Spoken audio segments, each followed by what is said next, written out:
ಎಲ್ಲರೂ ನಮ್ಮ ಸತ್ಯವೇದಗಾನ ಕೀರ್ತನೆಗಳು 111 ತಿಳಿಸ್ಕೊಳ್ಳೋಣ ಅಂತೇಳಿ. Bibles please turn your Bibles to 111 Psalms. 111ನೇ ಕೀರ್ತನೆ. ಇದರ 10 ವಚನಗಳಿದೆ. 9 ವಚನದವರೆಗೂ ಉತ್ತರ ಪಡಿಸ್ತೇವೆ. 10ನೇ ವಚನ ಒಟ್ಟಾಗಿ ಓದುವವರಾಗಿದ್ದೇವೆ. Psalms 111. There are 10 verses. Till 9 we are going to read responsibly. The 10th verse we are going to read together. ಮೊದಲನೇ ವಚನ ನನ್ನ ಬಲಗಡೆಯಲ್ಲಿ ಓದ್ಬೇಕಾದ್ರೆ, ಎರಡನೇ ವಚನ ಎಡಗಡೆಯಲ್ಲಿ ಓದಬೇಕು. ಅದೇ ಕೊನೆಯದಾಗ 10ನೇ ವಚನ ಒಟ್ಟಾಗಿ ಓದುವುದಾಗಿದ್ದೇವೆ. ದಯವಿಟ್ಟು ಸತ್ಯವೇದ ಇರೋರೆಲ್ಲರೂ ನೀವು ಸತ್ಯವೇದಗಾನ ಕೀರ್ತನೆ 111 ಇಟ್ಕೊಳ್ಳಿ. ಮೊದಲನೇ ವಚನ ನನ್ನ ಬಲಗಡೆಯಲ್ಲಿ ಓದಬೇಕು, ಎರಡನೇ ವಚನ ಎಡಗಡೆ ಓದಬೇಕು. ಪ್ರಾರಂಭಿಸೋಣ ಓದೋದಕ್ಕೆ. ಯಾಹುವಿಗೆ ಸ್ತೋತ್ರ, ಯಥಾರ್ಥರ ಕೂಟದಲ್ಲಿ ನೆರೆದ ಸಭೆಯಲ್ಲಿ ಮನಪೂರ್ವಕವಾಗಿ ಕೀರ್ತಿಸುವೆನು.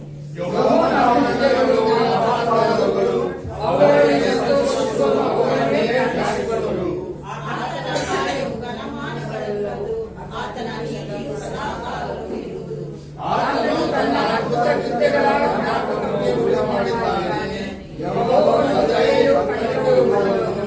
ತನ್ನದೇ ಭಯಪಟ್ಟವರಿಗೆ ಆಹಾರವನ್ನು ಕೊಟ್ಟಿದ್ದಾನೆ.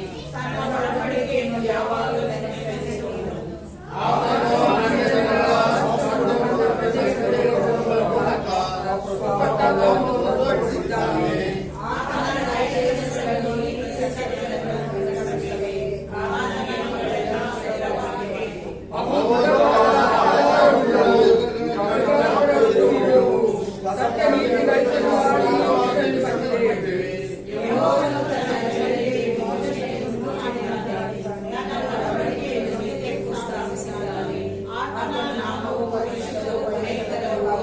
ಆತನೇ ವಚನ ಒಟ್ಟಾಗಿ ಓದಿಕೊಂಡು.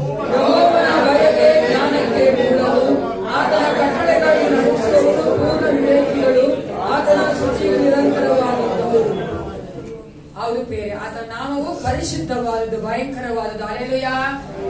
ಅಂತ ದೊಡ್ಡ ನಾಮದ ಮುಂಭಾಗದ ನಮ್ಮನ್ನು ನಾವು ಕಾಣಿಸಿಕೊಳ್ಳುವಂತೆ ದೇವರು ಮಾಡಿದ ಕೃಪೆಗಾಗಿ ನಾವು ದೇವರಿಗೆ ಸ್ತೋತ್ರ ಮಾಡಬೇಕು. ನಾವು ಆತನ ಮುಂಭಾಗದ ಅಡ್ಡ ಬಿದ್ದವರಾಗಿ ಸ್ತೋತ್ರ ಆರಾಧನೆ ಮಾಡುವವರಾಗಿ, ಆತನನ್ನೇ ನೆನೆಸುವವರಾಗಿ, ಆತನ ಮುಂಭಾಗದ ನಮ್ಮ ತಗ್ಗಿಸಿಕೊಂಡವರಾಗಿ, let's give our self to him. ನಾವು ಆತನಿಗೆ ನಮ್ಮನ್ನು ಒಪ್ಪಿಸಿಕೊಟ್ಟವರಾಗಿ ನಮಗೋಸ್ಕರ ಪ್ರಾರ್ಥನೆ ಮಾಡಿಕೊಳ್ಳೋಣ. ನಿಮ್ಮ ಹೃದಯದಲ್ಲಿ ಪ್ರೇರ್ ಮಾಡ್ಕೊಳ್ಳಿ ಪ್ರಿಯರೇ. ಯೇಸಪ್ಪ, ನಾನು ಲೋಕದಿಂದ ದಿನಗಳೆಲ್ಲ ಜೀವಿಸಿದ ಆ ಒಂದು ದಿನಗಳಿಂದ ನಿನ್ನ ಒಂದು ಸನ್ನಿಧಾನದಲ್ಲಿ ಬಂದಿದ್ದೇನೆ ಯೇಸಪ್ಪ. ಈ ಒಂದು ಸಮಯದಲ್ಲಿ ನಾನು ಯಾವುದರ ಕುರಿತಾಗಿ ಯೋಚನೆ ಮಾಡುವ ಚಿಂತೆ ಮಾಡಬಾರದು ರಾಜ. ನಿನ್ನನ್ನೇ ದೃಷ್ಟಿಸುತ್ತಾ ನಿನಗೆ ಮೆಚ್ಚುಗೆ ಆಗುವಂತೆ ನಿನ್ನನ್ನು ಆರಾಧನೆ ಮಾಡುವಂತೆ, ಸ್ತೋತ್ರ ಮಾಡುವಂತೆ, ಕೃತಜ್ಞತೆ ಸಲ್ಲಿಸುವಂತೆ, ನಿನ್ನ ವಾಕ್ಯಗಳನ್ನು ನಾನು ಭಯಭಕ್ತಿಯಿಂದ ಕೇಳಿಸಿಕೊಳ್ಳುವಂತೆ, ಅಪ್ಪ ಅದರಂತೆ ನಡೆಯುವುದಕ್ಕೆ ನಾನು ಒಪ್ಪಿಸಿಕೊಡುವಂತೆ ಯೇಸಪ್ಪ ನನಗೆ ಬೇಕಾದ ಕೃಪೆಯನ್ನು ಕೊಡಿ ಅಂತ ಕೇಳಿದ್ದೆ. As the Lord is faithful, He will hear our prayers. Thank you, Father. ಸ್ತುತಿಗಳ ಮಧ್ಯೆ ವಾಸ ಮಾಡುವ ನನ್ನ ಪರಲೋಕ ತಂದೆ ಅಪ್ಪ, ಕರ್ತನೇ ಒಂದು ಸಮಯಕ್ಕಾಗಿ ನಿನಗೆ ಸ್ತೋತ್ರ ಉಂಟಾಗಲಿ. ಹೌದು ರಾಜ, ನಿನ್ನ ನಾಮವೋ ಭಯಂಕರವಾದದ್ದು, ಪರಿಶುದ್ಧವಾದದ್ದು ಆಗಿದೆ ಅಪ್ಪ. ನಿನ್ನ ಪ್ರೀತಿ ಸತ್ಯತೆ ಅದು ನಿತ್ಯವೂ ಇರುವಂತದ್ದಾಗಿದೆ. ಅದಕ್ಕಾಗಿ ನಿನಗೆ ಸ್ತೋತ್ರ ಉಂಟಾಗಲಿ. ಈ ವಿಶೇಷವಾದ ಸಮಯದಲ್ಲಿ ಈ ಆರಾಧನೆಯ ಮೊದಲಿನ ಕರ್ತನೆ ಕೊನೆಯವರೆಗೂ ನಿನಗೆ ಒಪ್ಪಿಸಿಕೊಡುತ್ತೇನೆ. ಪ್ರತಿಯೊಂದು ಭಾಗದಲ್ಲಿ ಯೇಸಪ್ಪ ನಿನ್ನ ಮಕ್ಕಳನ್ನು ನಡೆಸಿಕೊಡು ದೇವ. ನಮ್ಮಿಂದ ಆಗಲ್ಲ ರಾಜ, ನೀನಿಂದ ನಾವೇನು ಮಾಡಲು ಸಾಧ್ಯವೇ ನಿನ್ನ ವಾಕ್ಯ ಹೇಳುವಂತೆ ನಾವು ಸಹ ತಗ್ಗಿಸಿ ಒಪ್ಪಿಸಿಕೊಡುತ್ತೇವೆ. ನಿನ್ನ ಆರಾಧನೆಯಲ್ಲಿ ಕರ್ತನೆ ನಿನ್ನ ಮಕ್ಕಳು ಕರ್ತ ಸಂತೋಷವಾಗಿ ನಿನ್ನ ಸ್ತುತಿಸುವಂತೆ, ಆರಾಧಿಸುವಂತೆ ಅಪ್ಪ, ನಿನ್ನ ವಾಕ್ಯಗಳನ್ನು ಕೇಳಿಸಿಕೊಳ್ಳುವಂತೆ ಅಪ್ಪ, ನಿನ್ನ ಒಂದು ಕರ್ತನೆ ಯಾವುದಿಲ್ಲ ರಾಜ, ವಾಕ್ಯದ ಅನುಸಾರವಾಗಿ ನಡೆಯುವುದಕ್ಕೆ ಒಪ್ಪಿಸಿಕೊಳ್ಳುವಂತೆ ಯೇಸಪ್ಪ ಪ್ರತಿಯೊಬ್ಬರಲ್ಲೂ ಕಾರ್ಯ ಮಾಡಿ. Oh, talk to them, Father God, Holy Spirit. ನಾವು ನಿನ್ನ ಮುಂದೆ ನಿಂತಿದ್ದೇವೆ ರಾಜ. ಭಯಂಕರವಾದ ನಿನ್ನ ನಾಮದ ಒಂದು ಸನ್ನಿಧಾನದಲ್ಲಿ ನಾವು ನಿಂತಿದ್ದೇವೆ ಯೇಸಪ್ಪ. ನಾವು ಕರ್ತನೆ ನಮ್ಮನೆ ಕರ್ತನೆ ಒಪ್ಪಿಸಿಕೊಡುವಂತ ಕೃಪೆಯನ್ನು ಕೊಡು ರಾಜ. ಬಲಪಡಿಸು ಕರ್ತನೆ ಅಪ್ಪ, ಆಶೀರ್ವದಿಸು ಅಪ್ಪ. ಪ್ರತಿಯೊಂದು ಭಾಗದಲ್ಲಿ ಮಹಿಮೆ ಹೊಂದಿಕೊಳ್ಳಬೇಕೆಂದು ಯೇಸು ಕ್ರಿಸ್ತನ ನಾಮದಲ್ಲಿ ಪ್ರಾರ್ಥಿಸುತ್ತೇನೆ, ಒಳ್ಳೆ ಪಿತನೇ, ಆಮೆನ್. ಹಾಗೆ ನಾವೆಲ್ಲರೂ ನಿಂತಿರುವ ಹಾಗೆ ನಮ್ಮನೆ ದೇವರ ಹೆಸರು ಒಪ್ಪಿಸಿಕೊಳ್ಳೋಣ. ದೇವರೇ, ನೀನು ಇಲ್ಲದೆ ಸ್ವಾಮಿ ನಾನು ಏನು ಮಾಡಲಾರೆ, ನೀನು ಇಲ್ಲದೆ ನಾನು ಏನು ಇಲ್ಲ ರಾಜನೇ ಎಂದು ದೇವರ ಬೇಡಿಕೊಳ್ಳೋಣ. ಕರ್ತನೇ, ನಿನ್ನ ಪ್ರಸನ್ನತೆಯನ್ನು ಬಯಸ್ತಾ ಇದ್ದೇವೆ ರಾಜನೇ ಸ್ವಲ್ಪ. ನಿನ್ನ ಚಲನೆಯನ್ನು ಸ್ವಾಮಿ ನಮ್ಮ ಮಧ್ಯದಲ್ಲಿ ಬಯಸ್ತಾ ಇದ್ದೇವೆ ಕರ್ತನೇ ಸ್ವಲ್ಪ. ನಮ್ಮನೇ ದೇವರ ಹಸ್ತಕ್ಕೆ ಒಪ್ಪಿಸಿಕೊಳ್ಳೋಣ. ದೇವರೇ, ನನ್ನ ಆಳ್ವಿಕೆ ಮಾಡು, ನಮ್ಮ ಆಳ್ವಿಕೆ ಮಾಡು ರಾಜನೇ. ದೇವರೇ, ನೀ ನಮ್ಮ ರಾಜನಾಗಿರು ಕರ್ತನೇ ಸ್ವಲ್ಪ. ನಿನ್ನ ಪ್ರಸನ್ನತೆ ಇಲ್ಲದೆ ರಾಜನೇ ಸ್ವಲ್ಪ ನಾವು ಹಾಡಲಾರೆಂದು ಕರ್ತನೇ ಸ್ವಲ್ಪ. ನಿನ್ನ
ನಿನ್ನ ಮಕ್ಕಳಾಗಿರುವಂತಹ ಸ್ವಾಮಿ ಭಾಗ್ಯವನ್ನು ನೀಡಿದೆಯಲ್ಲ, ನಿನಗೆ ಸ್ತೋತ್ರ ರಾಜ.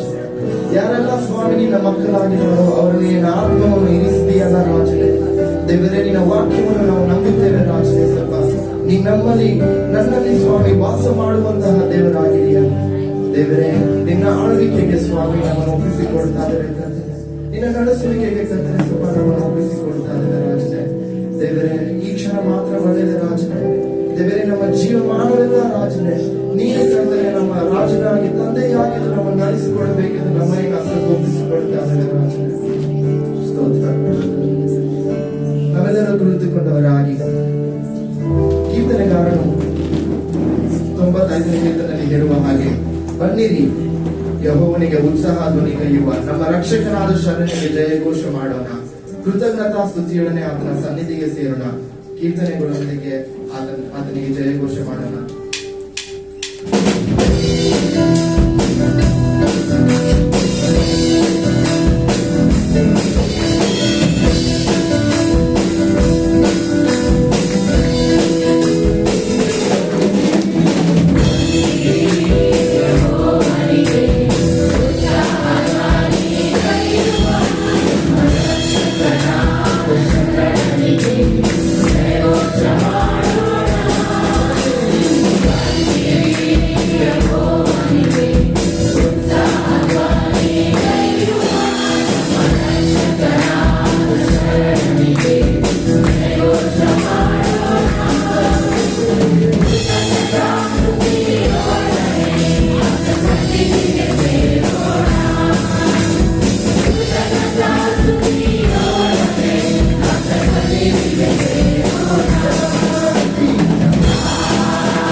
ನೋಡ್ತೀವಿ.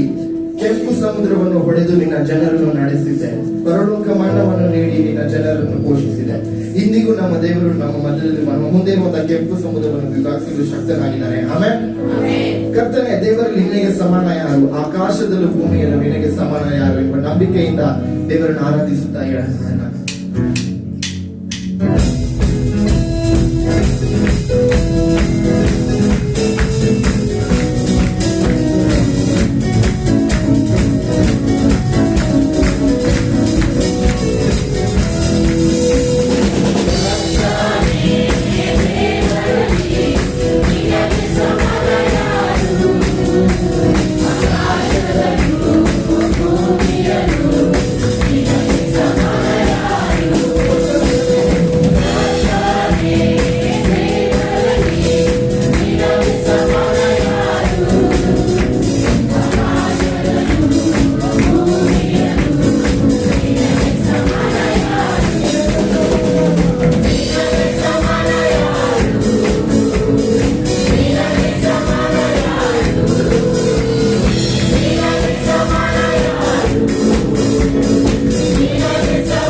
ದೇವರಿಗೆ ಸಮಾನರು ಯಾರು ಇಲ್ಲ. ದೇವರ ವಾಕ್ಯವು ಹೇಳುತ್ತೆ ರೋಮಾಪುರದಲ್ಲಿ, ಆಹಾ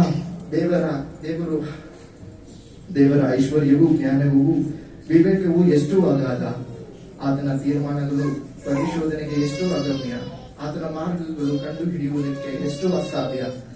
ಆತನಿಗೆ ಆಲೋಚನಾಕರ್ತನು ಯಾರು? ಮೊದಲು ಆತನಿಗೆ ಕೊಟ್ಟು ಪ್ರತಿಫಲವನ್ನು ತೆಗೆದುಕೊಳ್ಳುವವರು ಯಾರು? ಸಮಸ್ತವೂ ಆತನಿಂದ ಉತ್ಪತ್ತಿಯಾಗಿ ಆತನಿಂದ ನಡೆಯುತ್ತಾ ಆತನಿಗಾಗಿ ಇರುತ್ತದೆ. ಆತನಿಗೆ ಸದಾಕಾಲ ಸ್ತೋತ್ರ.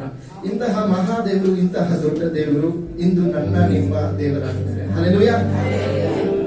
ನಮ್ಮ ರಕ್ಷಕನಾಗಿದ್ದಾರೆ, ನಮಗೆ ರಕ್ಷಣೆ ಕೊಡುವಂತಹ ದೇವರಾಗಿದ್ದಾರೆ. ಈ ರಕ್ಷಣೆಯನ್ನು ನಾವು ಸಂತೋಷದಿಂದ ಕೊಂಡಾಡುವ ಹಾಗೆ ಸರ್ವಶಕ್ತರು ನನ್ನ ಸ್ವಂತನಾದನು ಎಂದು ಸಂತೋಷದಿಂದ ಯಾಡನಾಡಿ ನಾವು ದೇವರಿಗೆ ಸ್ತೋತ್ರ ಮಾಡೋಣ.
Yeah.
ರಕ್ಷಣೆ ಕೊಟ್ಟಿರುವಂತಹ ದೇವರಿಗೆ, ಇಂದಿನವರೆಗೂ ನಮ್ಮ ನಡೆಸಿಕೊಂಡು ಬಂದಿರುವಂತಹ ದೇವರಿಗೆ ಸ್ವರವೆತ್ತಿ ಕರ್ತನೆ ನನಗೆ ಸ್ತೋತ್ರ ರಾಜನೇ, ಕಣ್ಮಣಿ ಹಾಗೆ ನನ್ನ ಕಾಯ್ದುಕೊಂಡು ಬಂದಿದೆಯಲ್ಲ ರಾಜನೇ ನಿನಗೆ ಸ್ತೋತ್ರ ಎಂಬುದಾಗಿ ಬಾಯಲ್ಲಿ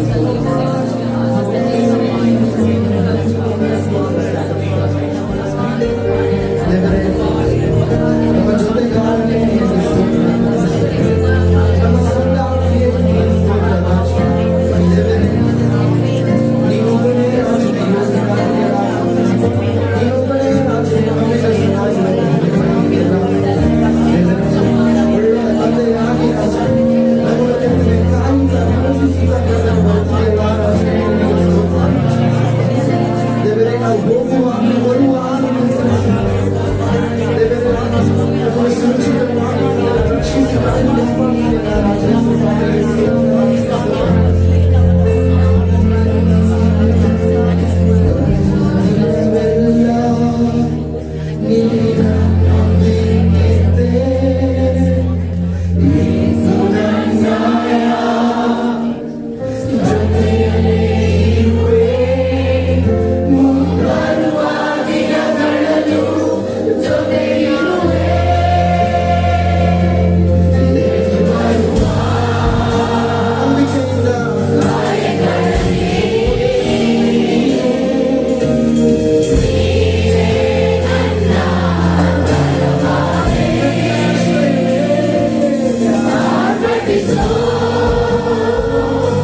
ಕಾಯ್ತಿರೋದು ದೇವರು ಏನಾಗಿದ್ದಾನೋ ಎಂಬುದಾಗಿ ಅರಿಕೆ ಮಾಡಲು. ಕರ್ತನೆ, ನನಗೇನು ತಿಳಿಯಲು ಗೊತ್ತಿಲ್ಲ ರಾಜನೇ, ಆದರೆ ನೀನಾದರೂ ಸರ್ವಜ್ಞಾನಿಯಾಗಿದ್ದಾನೆ. ದೇವರೇ, ನಾವು ಎಲ್ಲ ಸ್ಥಳದಲ್ಲೂ ಕರ್ತನೆ ಇರುತ್ತಾಗಲ್ಲ, ಆದರೆ ನೀನಾದರೂ ಸರ್ವಜ್ಞಾನಿಯಾಗಿದ್ದಾನೆ. ದೇವರೇ, ನಾವು ಎಲ್ಲದರ ಮೇಲೆ ಕರ್ತನೆ ಸ್ವಲ್ಪ ನನಗೆ ಅಧಿಕಾರವಿಲ್ಲ, ಆದರೆ ನೀನಾದರೂ ಸರ್ವ ಅಧಿಕಾರಿಯಾಗಿ ಕರ್ತನೆ ಸ್ವಲ್ಪ. ದೇವರೇ, ನೀನು ಸೇನಾಧೀಶ್ವರನಾಗಿರುವಂತಹ ದೇವರಾಗಿದ್ದಾನೆ. ದೇವರೇ, ಸಂಕಷ್ಟದ ಸ್ಥಿತಿಯಲ್ಲಿ ನಾವು ಮೊರೆಯನ್ನು ಕೇಳಿ ರಾಜನೇ ಸ್ವಲ್ಪ ನಮಗೆ ಉತ್ತರ ಕೊಡುವಂತಹ ದೇವರು ನೀನೊಬ್ಬನೇ ಆಗಿದೆಯಾ ಕರ್ತನೆ ಸ್ವಲ್ಪ. ದೇವರೇ, ನನ್ನ ಹೃದಯ ಕರ್ತನೆ ಸ್ವಲ್ಪ ಅರಿತು ಆಚರಿಸುವಂತಹ ಸಂತೈಸುವ ಕರ್ತನು ನೀನೇ ಆಗಿರಲ್ಲ ರಾಜನೇ ಸ್ವಲ್ಪ. ಇದನ್ನು ಸ್ವರವತ್ತಿ ಆರಾಧಿಸ್ತೇನೆ ಕರ್ತನೆ. ಸರ್ವವ್ಯಾಪಿಯೇ, ಸರ್ವಜ್ಞಾನಿಯೇ, ಸರ್ವಶಕ್ತನೇ, ಸರ್ವಯುವಾಗನೇ, ಸರ್ವವ್ಯಾಪಿಯೇ, ಸರ್ವಜ್ಞಾನಿಯೇ, ಸರ್ವಶಕ್ತನೇ, ಸರ್ವಯುವಾಗನೇ.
ನೀನೊಬ್ಬನೇ ರಾಜನೇ ಸಂಪೂರ್ಣವಾಗಿ ಅರಿಸಿದೆಯಾ. ನಮ್ಮ ಜೀವನವನ್ನು ಹಸ್ತಕ್ಕೆ ಒಪ್ಪಿಸಿಕೊಡುತ್ತಾದ ರಾಜ, ನಮ್ಮ ಸೃಷ್ಟಿಕರ್ತನು ನೀನೇ ಆಗಿದೆಯಾ ರಾಜ. ನಮ್ಮನ್ನು ಆಳುವಂತಹ ಸರ್ವಾಧಿಕಾರಿ ನೀನೇ ಆಗಿದೆಯಾ. ನಿನಗೆ ಮಹಿಮೆ ತರುವ ಹಾಗೆ ನಾವು ಜೀವಿಸುವ ನಮಗೆ ಕೃಪೆ ನೀಡುವುದು ಸ್ವಾಮಿ ಬೇಡುತ್ತಾ ಈ ಸ್ತುತಿ ಸ್ತೋತ್ರವನ್ನು ಕರ್ತನೆ ಯೇಸು ಕ್ರಿಸ್ತನ ನಾಮದಲ್ಲಿ ನಿಮಗೆ ಸಮರ್ಪಿಸುತ್ತೇವೆ ತಂದೆ.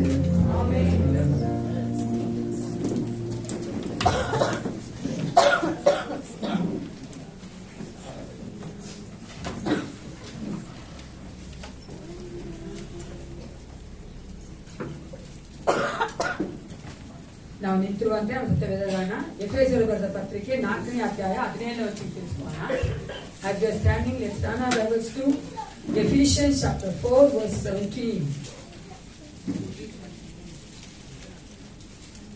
ಬೈಬಲ್ ಎಲ್ಲರೂ ದಯವಿಟ್ಟು ನಿಮ್ಮ ಸತ್ಯವೇದಗಳನ್ನ ಎಫಿಷಿಯನ್ಸ್ ಚಾಪ್ಟರ್ 4:17 ತೆಗೆದುಕೊಳ್ಳಿ. ಎಲ್ಲರೂ ಒಟ್ಟಾಗಿ ಓದುವವರಾಗಿದ್ದೇವೆ. ಎಫೆಸರು ಬರೆದ ಪತ್ರಿಕೆ 4ನೇ ಅಧ್ಯಾಯ 17ನೇ ವಚನ. ಆದುದರಿಂದ ಅನ್ಯಜನರು ನಡೆದುಕೊಳ್ಳುವ ಪ್ರಕಾರ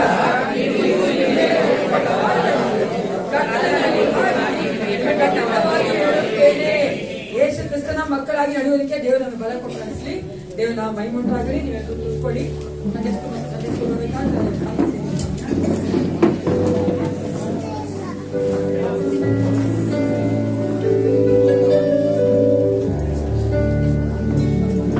ಪ್ರೀತಿ ಸ್ವರೂಪನೇ ನನ್ನ ತಂದೆ, ಕುಗ್ಗಿದ ಮನಸ್ಸಿಗೆ ವಿಶ್ರಾಂತಿ.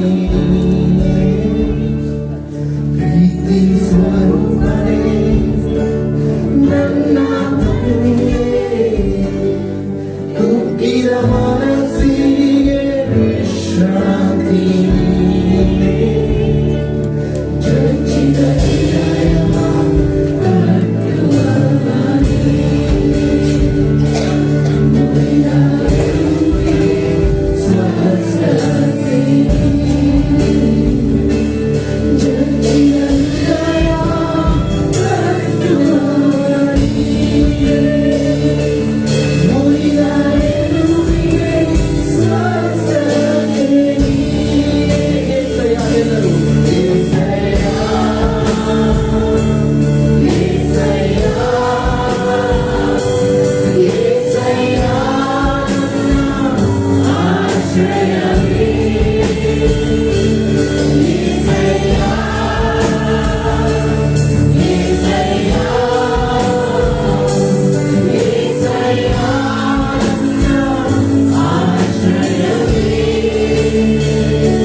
ನಮ್ಮ ಧ್ಯೇಯ ನಡೆಸುವಂತ ಯೇಸು ಕ್ರಿಸ್ತ ನಾಮದಲ್ಲಿ ನಿಮ್ಮನ್ನು ನಾವು ಸ್ವಾಗತ ಮಾಡುವವರಾಗಿದ್ದೇವೆ. Praise the Lord. God is good all the time. ಈ ಒಂದು ಸಮಯದಲ್ಲಿ ಈ ವಾರದಲ್ಲಿ ಜನ್ಮದಿನ ಆಚರಿಸುವಂತವರು ಮದುವೆ ದಿನ ಆಚರಿಸಿಕೊಳ್ಳುವುದಾದ್ರೆ ದಯವಿಟ್ಟು ಎದ್ದಿಟ್ಕೊಳ್ಳಿ. ನಾನು ನಿಮಗೋಸ್ಕರವಾಗಿ ಪ್ರಾರ್ಥನೆ ಮಾಡ್ತೇವೆ. If anyone is going to celebrate the birthdays and the wedding anniversaries, please stand up and pray for you. Wedding artist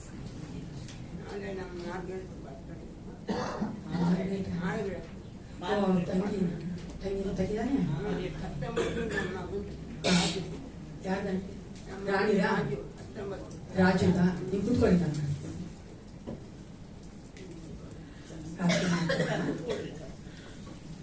ಸೈನ್ಯಗಳ ಕರ್ತನೆ ಪರಲೋಕ ತಂದೆ ಅಪ್ಪ ಬಿತ್ತನೆ ಒಂದು ಸಮಯಕ್ಕಾಗಿ ಉಂಟಾಗಲಿ. ಇವಾಗ ವಿಶೇಷವಾಗಿ ನಿಮ್ಮ ಭಾಗದಲ್ಲಿ ಕಟ್ಟೆ ತಲೆಬಾಗಿ ನಿಂತಿರುವಂತ ಈ ಮಕ್ಕಳಿಗೆ ಒಪ್ಪಿಸಿಕೊಳ್ಳುತ್ತೆ.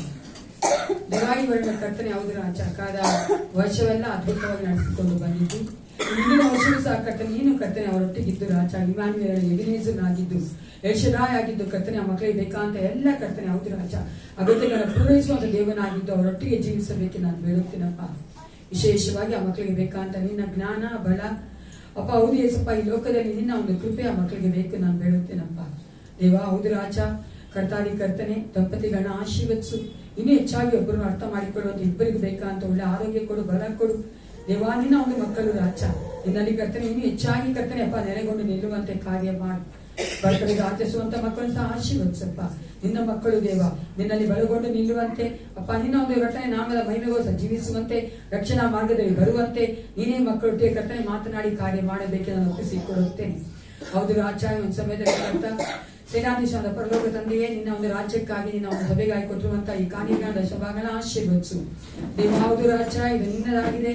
ನೀನು ಇದನ್ನು ಕರ್ತನೆ ನಿನ್ನ ಮಹಿಮೆಗಾಗಿ ಉಪಯೋಗಿಸಲ್ಪಡುವಂತೆ ನಿನ್ನ ಮಕ್ಕಳೊಟ್ಟಿಗೆ ಮಾತನಾಡಿ ಕಾರ್ಯಗಳನ್ನ ಮಾಡಬೇಕೆಂದು ನಾನು ಒಪ್ಪಿಸಿಕೊಳ್ಳುತ್ತೇನೆ ದೇವ. ಅದೇ ಕರ್ತನೆ ಕೊಟ್ಟಿರುವಂತ ನಾವು ಪ್ರತಿಯೊಬ್ಬರು ಇಸಪ್ಪ ನಿನ್ನಿಂದ ಆಶೀರ್ವಾದ ಹೊಂದಿಕೊಳ್ಳುವಂತೆ ಅದು ಮಾತ್ರವಲ್ಲ ಕೊಡದೆ ಇರೋರು ಸಹ ಕರ್ತನೆ ಮುಂಬರುವ ದಿನಗಳಲ್ಲಿ ಹೆಚ್ಚಾಗಿ ಕೊಡುವಂತೆ ನಿನ್ನ ಒಂದು ಸೇವೆಗಳಿಗೆ ಕರ್ತನೆ ಹೆಚ್ಚಾಗಿ ಕೊಡುವಂತೆ ನೀನೇ ಕಾರ್ಯ ಮಾಡಬೇಕು. ನಮಗೆ ಬೇಕಾದಂತ ಎಲ್ಲ ಕರ್ತನೆ ಅನುಕೂಲತೆಗಳನ್ನ ಹೌದು ಅಗತ್ಯಗಳನ್ನ ಪೂರೈಸುವಂತೆ ನಮ್ಮ ಎಲ್ಲ ಹಣಕಾಸಿನ ಕರ್ತನೆ ಹೌದು ರಾಜ್ಯ ಸಮಸ್ಯೆಗಳನ್ನ ಬಗೆಹರಿಸಿ ನೀನು ನಿನ್ನ ಮಕ್ಕಳೊಟ್ಟಿಗಿದ್ದು ನಡೆಸಿಕೊಡಬೇಕೆಂದು ಮತ್ತೊಂದಾವರ್ತಿ ಕರ್ತನೆ ಈ ಒಂದು ಕಾರ್ಯಗಳನ್ನ ಅದೇ ಕರ್ತನೆ ಹೌದು ರಾಜ ಬರ್ತ್ಡೇಗಳನ್ನ ವೆಡ್ಡಿಂಗ್ ಆಚರಿಸಿಕೊಳ್ಳುವಂತ ಮಕ್ಕಳನ್ನ ಆಶೀರ್ವದಿಸಿ ನಡೆಸಿಕೊಡಬೇಕೆಂದು ಯೇಸು ಕ್ರಿಸ್ತನ ನಾಮದಲ್ಲಿ ಪ್ರಾರ್ಥಿಸ್ತೇನೆ.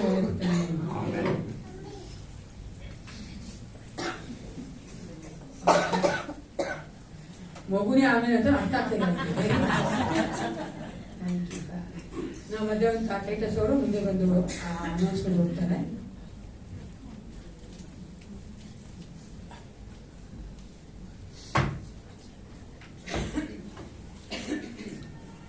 ಈ ವಾರದ ಪ್ರಕಟಣೆಗಳು. ಬುಧವಾರ ಸಾಯಂಕಾಲ 6:30 ಸಭೆಯಲ್ಲಿ ಪ್ರಾರ್ಥನೆ ಇರುತ್ತದೆ ಮತ್ತು ಶುಕ್ರವಾರ ಸಾಯಂಕಾಲ 7 ಗಂಟೆಗೆ ಸಭೆಯಲ್ಲಿ ಬೈಬಲ್ ಸ್ಟಡಿ ಇರುತ್ತದೆ. ಶನಿವಾರ ಸಾಯಂಕಾಲ ಹಾಡಿನ ಅಭ್ಯಾಸ ಇರುತ್ತದೆ ಮತ್ತು ಬರುವ ಭಾನುವಾರ ಬೆಳಗಿನ ಜಾವ 8:00 ಸಭೆಯಲ್ಲಿ ಆರಾಧನೆ ಇರುತ್ತದೆ. ಮತ್ತು ಇವತ್ತು ಸಭೆಯಾದ ನಂತರ ಮಹಿಳೆಯರ ಕೂಟ ಇರುತ್ತದೆ. ಸೊ ಎಲ್ಲ ಮಹಿಳೆಯರು ಇವತ್ತು ಸಭೆಯಾದ ನಂತರ ಇಲ್ಲೇ ಇರಬೇಕಾಗಿ ಕೇಳ್ತೀನಿ.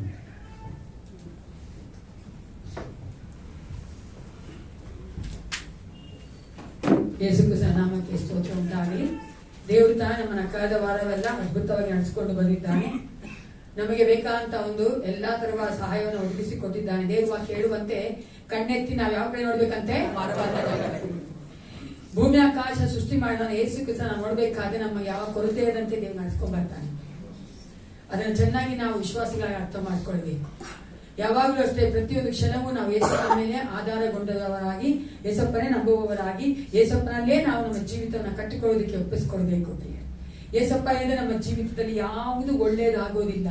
ಏನೇ ಒಳ್ಳೇದಾದ್ರೂ ಅದು ಬರೀ ಕ್ಷಣಿಕ ಮಾತ್ರ, ಅದು ನಶ್ವರ ಮಾತ್ರ, ಅದು ಯಾವಾಗ್ಲೂ ಇರೋದಿಲ್ಲ. ಅದಕ್ಕೋಸ್ಕರ ಯಾವಾಗ್ಲೂ ಇರ್ಬೇಕಂದ್ರೆ ನಾವು ಯೇಸಪ್ಪನಲ್ಲೇ ನೆಲೆಗೊಂಡು ನಿಲ್ಲಬೇಕು.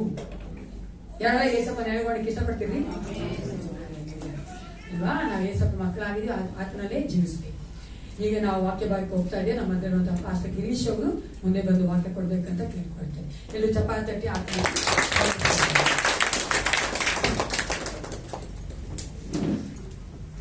ಹಲ್ಲೆಲೂಯಾ. ಎಲ್ಲರೂ ಹೇಗಿದ್ದೀರಾ? ನಾವು ಪ್ರಸಂಗ ಶುರು ಮಾಡೋದಕ್ಕಿಂತ ಮುಂಚೆ ಎಲ್ಲರೂ ಇಲ್ಲಿ ಏನಕ್ಕೆ ಬಂದಿದ್ದೀರಾ? ಒಬ್ಬೊಬ್ಬರಿಗೂ ಒಂದೊಂದು ರೀಸನ್ ಇದೆ. ಸರಿ, ಒಬ್ಬೊಬ್ಬರನ್ನೇ ಕೇಳೋಣ. ಪ್ರಸಂಗ ಮಾಡಕ್ ಟೈಮ್ ಇರಲ್ಲ. ಮೊದಲೇ ನಾನು 1 hour ಪ್ಲೀಸ್ ಮಾಡ್ಬೇಕಂತ ಬಂದಿದ್ದೀನಿ. ಮನುಷ್ಯ ಏನೇ ಮಾಡ್ಬೇಕಂದ್ರೂ ಕೂಡ ಏನನ್ನೋ ಒಂದನ್ನ ಎಕ್ಸ್ಪೆಕ್ಟ್ ಮಾಡ್ತಾನೆ. ಹೌದಾ? ಇವತ್ತು ನಾವು ಸಭೆಗೆ ಬಂದಿದ್ದೀವಿ. ಸ್ವಲ್ಪ ಜನಕ್ಕೆ ಆರಾಧನೆ ಮಾಡಬೇಕು ಅಂತ ಬಂದಿದ್ದಾರೆ, ಸ್ವಲ್ಪ ಜನಕ್ಕೆ ವಾಕ್ಯ ಕೇಳಬೇಕು ಅಂತ ಬಂದಿದ್ದಾರೆ, ಇನ್ನೂ ಸ್ವಲ್ಪ ಜನ ಚರ್ಚ್ ಅಲ್ಲಿ ನಾನು ಅವ್ರನ್ನ ನೋಡ್ಬೇಕು ಇವ್ರನ್ನ ನೋಡ್ಬೇಕು ಅಂತ ಬಂದಿದ್ದಾರೆ, ಇನ್ನೂ ಸ್ವಲ್ಪ ಜನ ಚರ್ಚ್ ಅಲ್ಲಿ ಏನಕ್ಕೆ ಬಂದಿದೀವಿ ಅಂತಾನೆ ಗೊತ್ತಿಲ್ಲದೆ ಕೂತಿದ್ದಾರೆ. ಆದ್ರೆ ನಿಮಗ್ ಗೊತ್ತಾ, ನಿಮ್ಮೆಲ್ಲರನ್ನ ಮೀಟ್ ಮಾಡಕ್ಕೆ ಯೇಸು ಸ್ವಾಮಿ ಬಂದಿದ್ದಾರೆ. ಅವ್ರಿಗೊಂದು ಪರ್ಪಸ್ ಇದೆ ನಿಮ್ಮನ್ನ ಮೀಟ್ ಮಾಡ್ಲಿಕ್ಕೋಸ್ಕರವಾಗಿ. ಆತನಿಗೆ ನಿಮ್ಮನ್ನ ಸಂಧಿಸ್ಲಿಕ್ಕೆ ಒಂದು ಉದ್ದೇಶ ಇದೆ. ಹಾಲೆಲೂಯಾ. ನಿಮ್ ಪಕ್ಕದಲ್ಲಿರೋರ್ಗೆ ಹೇಳ್ರಿ, ಯೇಸು ಸ್ವಾಮಿ ನಿನ್ನನ್ನ ಸಂಧಿಸ್ತಾರೆ. ಹಾಲೆಲೂಯಾ. ನನ್ ಚಳಿ ಆಗ್ತಾ ಇದೆ. ಯೇಸು ಸ್ವಾಮಿಗೆ ನಿಮ್ಮನ್ನ ಸಂಧಿಸ್ಲಿಕ್ಕೆ ಒಂದು ಉದ್ದೇಶ ಇದೆ. ಅನೇಕ ಬಾರಿ ನಾವು ಏನ್ ಮಾಡ್ಬೇಕು ಅಂತ ಗೊತ್ತಿಲ್ಲದೆ ಸಭೆಗೆ ಬಂದಿರ್ತೀವಿ ಅಲ್ವಾ? ರೊಟೀನ್ ಆಗ್ಬಿಟ್ಟಿರತ್ತೆ. ಭಾನುವಾರ ಬೆಳಗ್ಗೆ ಬಂದ್ರೆ ನಾವು ಸಭೆಗೆ ಹೋಗ್ಬೇಕು. ಹೌದು, ಸಭೆಗೆ ಹೋಗ್ಬೇಕು. Have a purpose when you come to church. ನೀವು ಸಭೆಗೆ ಬರ್ಬೇಕಾದ್ರೆ ಒಂದು ಉದ್ದೇಶದಿಂದ ಬಂದ್ರಿ. ದೇವರು ಆ ಉದ್ದೇಶವನ್ನ ನೆರವೇರಿಸ್ತಾರೆ ಅಂತ ನಂಬಿ ಬರ್ರಿ. ಯಾಕೆ ಗೊತ್ತಾ? ನಮ್ಮ ದೇವರಿಗೆ ಇಲ್ಲಿರುವಂತವರ ಎಲ್ಲರ ಹೃದಯಗಳು ಗೊತ್ತು. Hallelujah, hallelujah. ಹಾಗಾದ್ರೆ ಯಾರ್ಯಾರು ಇವತ್ತು ಸಭೆಗೆ ಒಂದು ಉದ್ದೇಶ ಇಲ್ಲದೆ ಸುಮ್ನೆ ಚರ್ಚ್ಗೆ ಬರ್ಬೇಕು ಅಂತ ಬಂದಿದ್ದೀರೋ ಅವರೆಲ್ಲರೂ ಕೇಳಿಸ್ಕೊಡ್ರಿ ಈ ವಚನಗಳನ್ನ. ಯಾಕಂದ್ರೆ ಇವತ್ತು ನೀವು ಒಂದು ನಿರ್ಧಾರ ಮಾಡ್ಬೇಕಾಗಿದೆ. ಅದ್ ಏನ್ ನಿರ್ಧಾರ ಅಂತೇಳಿ ನಾವು ವಾಕ್ಯದಲ್ಲಿ ತಿಳ್ಕೊಳ್ಳೋಣ. ನಾವೇನು ನಮ್ಮ ಸತ್ಯವೇದಗಳನ್ನ ಯೋಹಾನನ ಬರೆದ ಸುವಾರ್ತೆ ಅದರ 21ನೇ ಅಧ್ಯಾಯಕ್ಕೆ ತಿರುಗಿಸ್ಕೊಳ್ಳೋಣ. ಯೋಹಾನನ ಬರೆದ ಸುವಾರ್ತೆ ಅದರ 21ನೇ ಅಧ್ಯಾಯ.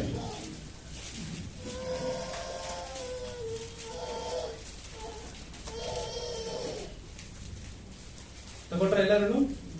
ಯಾರ್ಯಾರು ಬೈಬಲ್ ತಂದಿಲ್ವೋ ದಯಮಾಡಿ ಸ್ಕ್ರೀನ್ ಅಲ್ಲಿ ಬರುತ್ತೆ ನೋಡ್ಕೊಳ್ಳಿ. ಯೋಹಾನ ಬರೆದ ಸುವಾರ್ತೆ 21ನೇ ಅಧ್ಯಾಯ ಅದರ 1ರಿಂದ 14 ವಚನಗಳು ನಾನೇ ಓದ್ತೀನಿ, ಕೇಳಿಸ್ಕೊಳ್ರಿ.